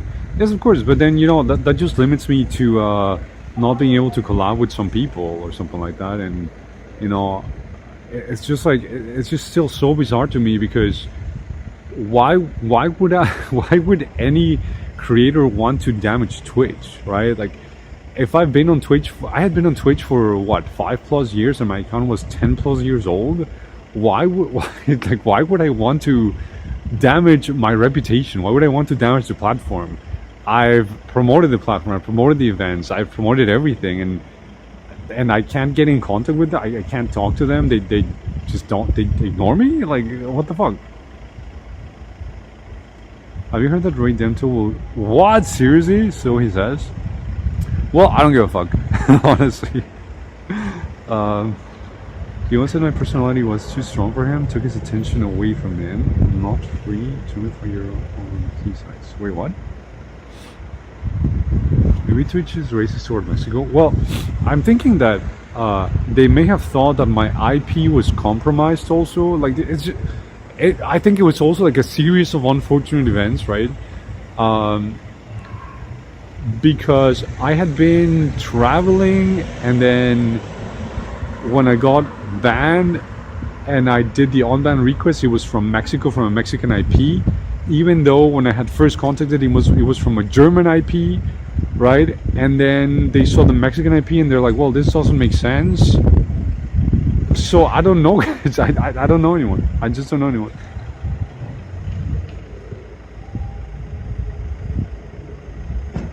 It's also weird, but like I said, like, do I want to be back on Twitch? No, like, fuck Twitch. Honestly, fuck Twitch. And even if I have to stay banned permanently for as a statement, right? Then so be it. So be it. It's fine. I don't give a fuck.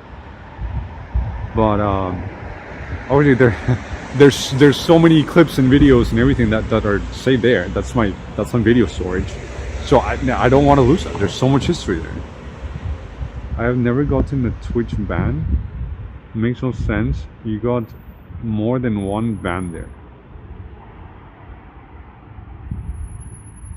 I heard him say this many times. Going from Twitch to Kick after bashing it for years to return pretty quick to Twitch after traction was less than he hoped.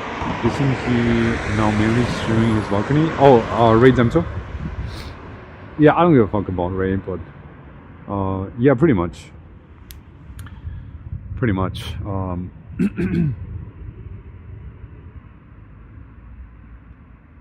Okay, guys, listen. I'll just tell you what happened with Ray, okay? Because I don't think I will get in contact with him. I don't think I'll ever, you know, whatever. It really disappointed me that something he said. So I don't know if you guys know, but there was a situation with a German streamer and Ray Demto. So this German streamer who apparently, I don't know, that's the last thing I heard, that she was in a psychiatric hospital or something like that. There was a situation where supposedly Ray was staying at his place, and no, Ray was staying at her place here in the city actually, and he took her card and he withdrew money from her account or something like that. And then another thing happened, and it was that he supposedly hacked her server and removed a lot of followers that she had, so they started like trashing each other. And I like Mexico was neutral, right? Because we were getting information from both sides and it was a streamer drama. But I defended Ray because Ray was my streaming godfather. I wouldn't be streaming if it wasn't for Ray Demto. Ray Demto gave me a lot of support when I was first starting off on Twitch. And wait, you haven't heard about this? Wait, you haven't heard about this? No, you're joking. Anyway, so I defended Ray from some accusations, right? I didn't do it through my account, but I did create an extra account to defend Ray because you know, he was my streaming friend, and like I said, he was my streaming godfather, and I wouldn't be streaming if it wasn't for Ray, because he gave me a lot of support and a lot of confidence. So I really thank him for that. And I defended Ray. I defended Ray as much as I could, and you know, tried taking care of him. And when a certain situation happened, if you guys remember, not so long ago, I told him what was happening, right? And basically he said, oh, well, that's too bad, but you know, since you didn't care about me when I was being accused of all these things with this German streamer, then like, just good luck, you know. And I was like, dude, what the fuck? Like,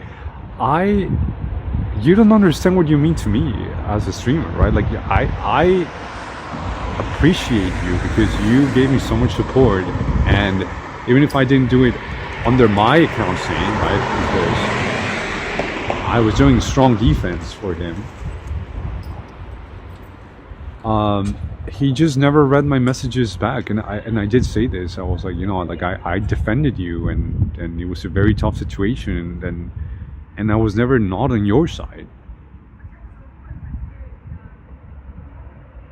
So why would I keep trying with a person that is just like that? Like, just doesn't. He just sits around. Unlike me, that just sits around and never stops talking. But yeah.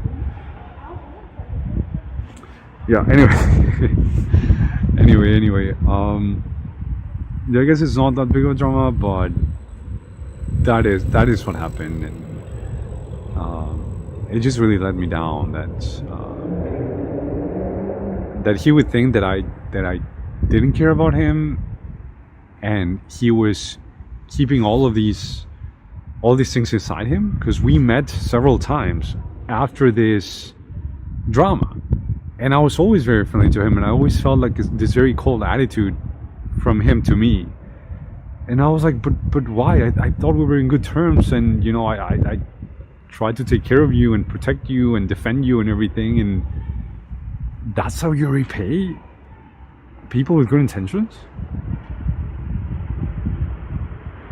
Oh well. There's people like that in the world, but oh well. Yeah, I have to go, guys. Yeah. Listen, I might see you for Jim's stream later if I'm not frozen by the time I get home. All right. Fuck him, dude. Go home and have some nice pasta from Italy, not from America. I was gonna make what's an American pasta? Mac and cheese, guys. Mac and cheese with my spaghetti and cheese. There are usually a good reason for people to smoke that much weed. It's all medication. Yeah. But yeah, again, thanks so much for watching, guys. Subscribers, thank you for staying subscribed. I really appreciate it, and I hope that I get 100% back to health. There is something, guys. There is something that is really getting on my nerves. I had this caries in the back of these two front teeth, so like here, right? So I have a feeling there. Very professional Mexican dentist fixed it, and that was more than 10 years ago, and I feel like it's coming loose, so I'm gonna have to get that filling redone, so removed and redone. But I hate going to the dentist, guys. You don't know how much I fucking hate it. So it's something that's in the back of my mind since December, and I'm gonna have to face it soon before, you know, it falls off or it breaks or something. But yeah, that's like another layer of, you know, the unfortunate events of the last few weeks. Jay Casino, hi, welcome. How are you? We're about to leave, but thanks for stopping by. Yeah, I gotta go now, guys. Okay, listen, I got a raid now, and I'm gonna go home because I'm freezing. So let's go host. Let's type.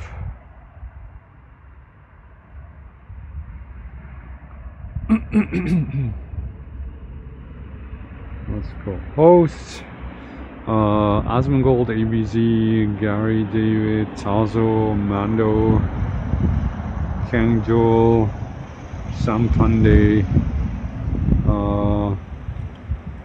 I think we'll just go rate Tazo because why not? Or ABC? Okay, let's rate ABC. That's not even ABC on the screen. Like maybe Tazo? Oh yeah, let's go rate Tazo. Alright guys, I'm freezing. Thanks for being here. Nice to say hello to you again. Rate ABC? Yeah, but it's not him. Is he speaking on the stream? Because I see another guy that is not ABC. So maybe he's not even paying attention to the stream. Can someone check, guys, on ABC's channel? Wait, can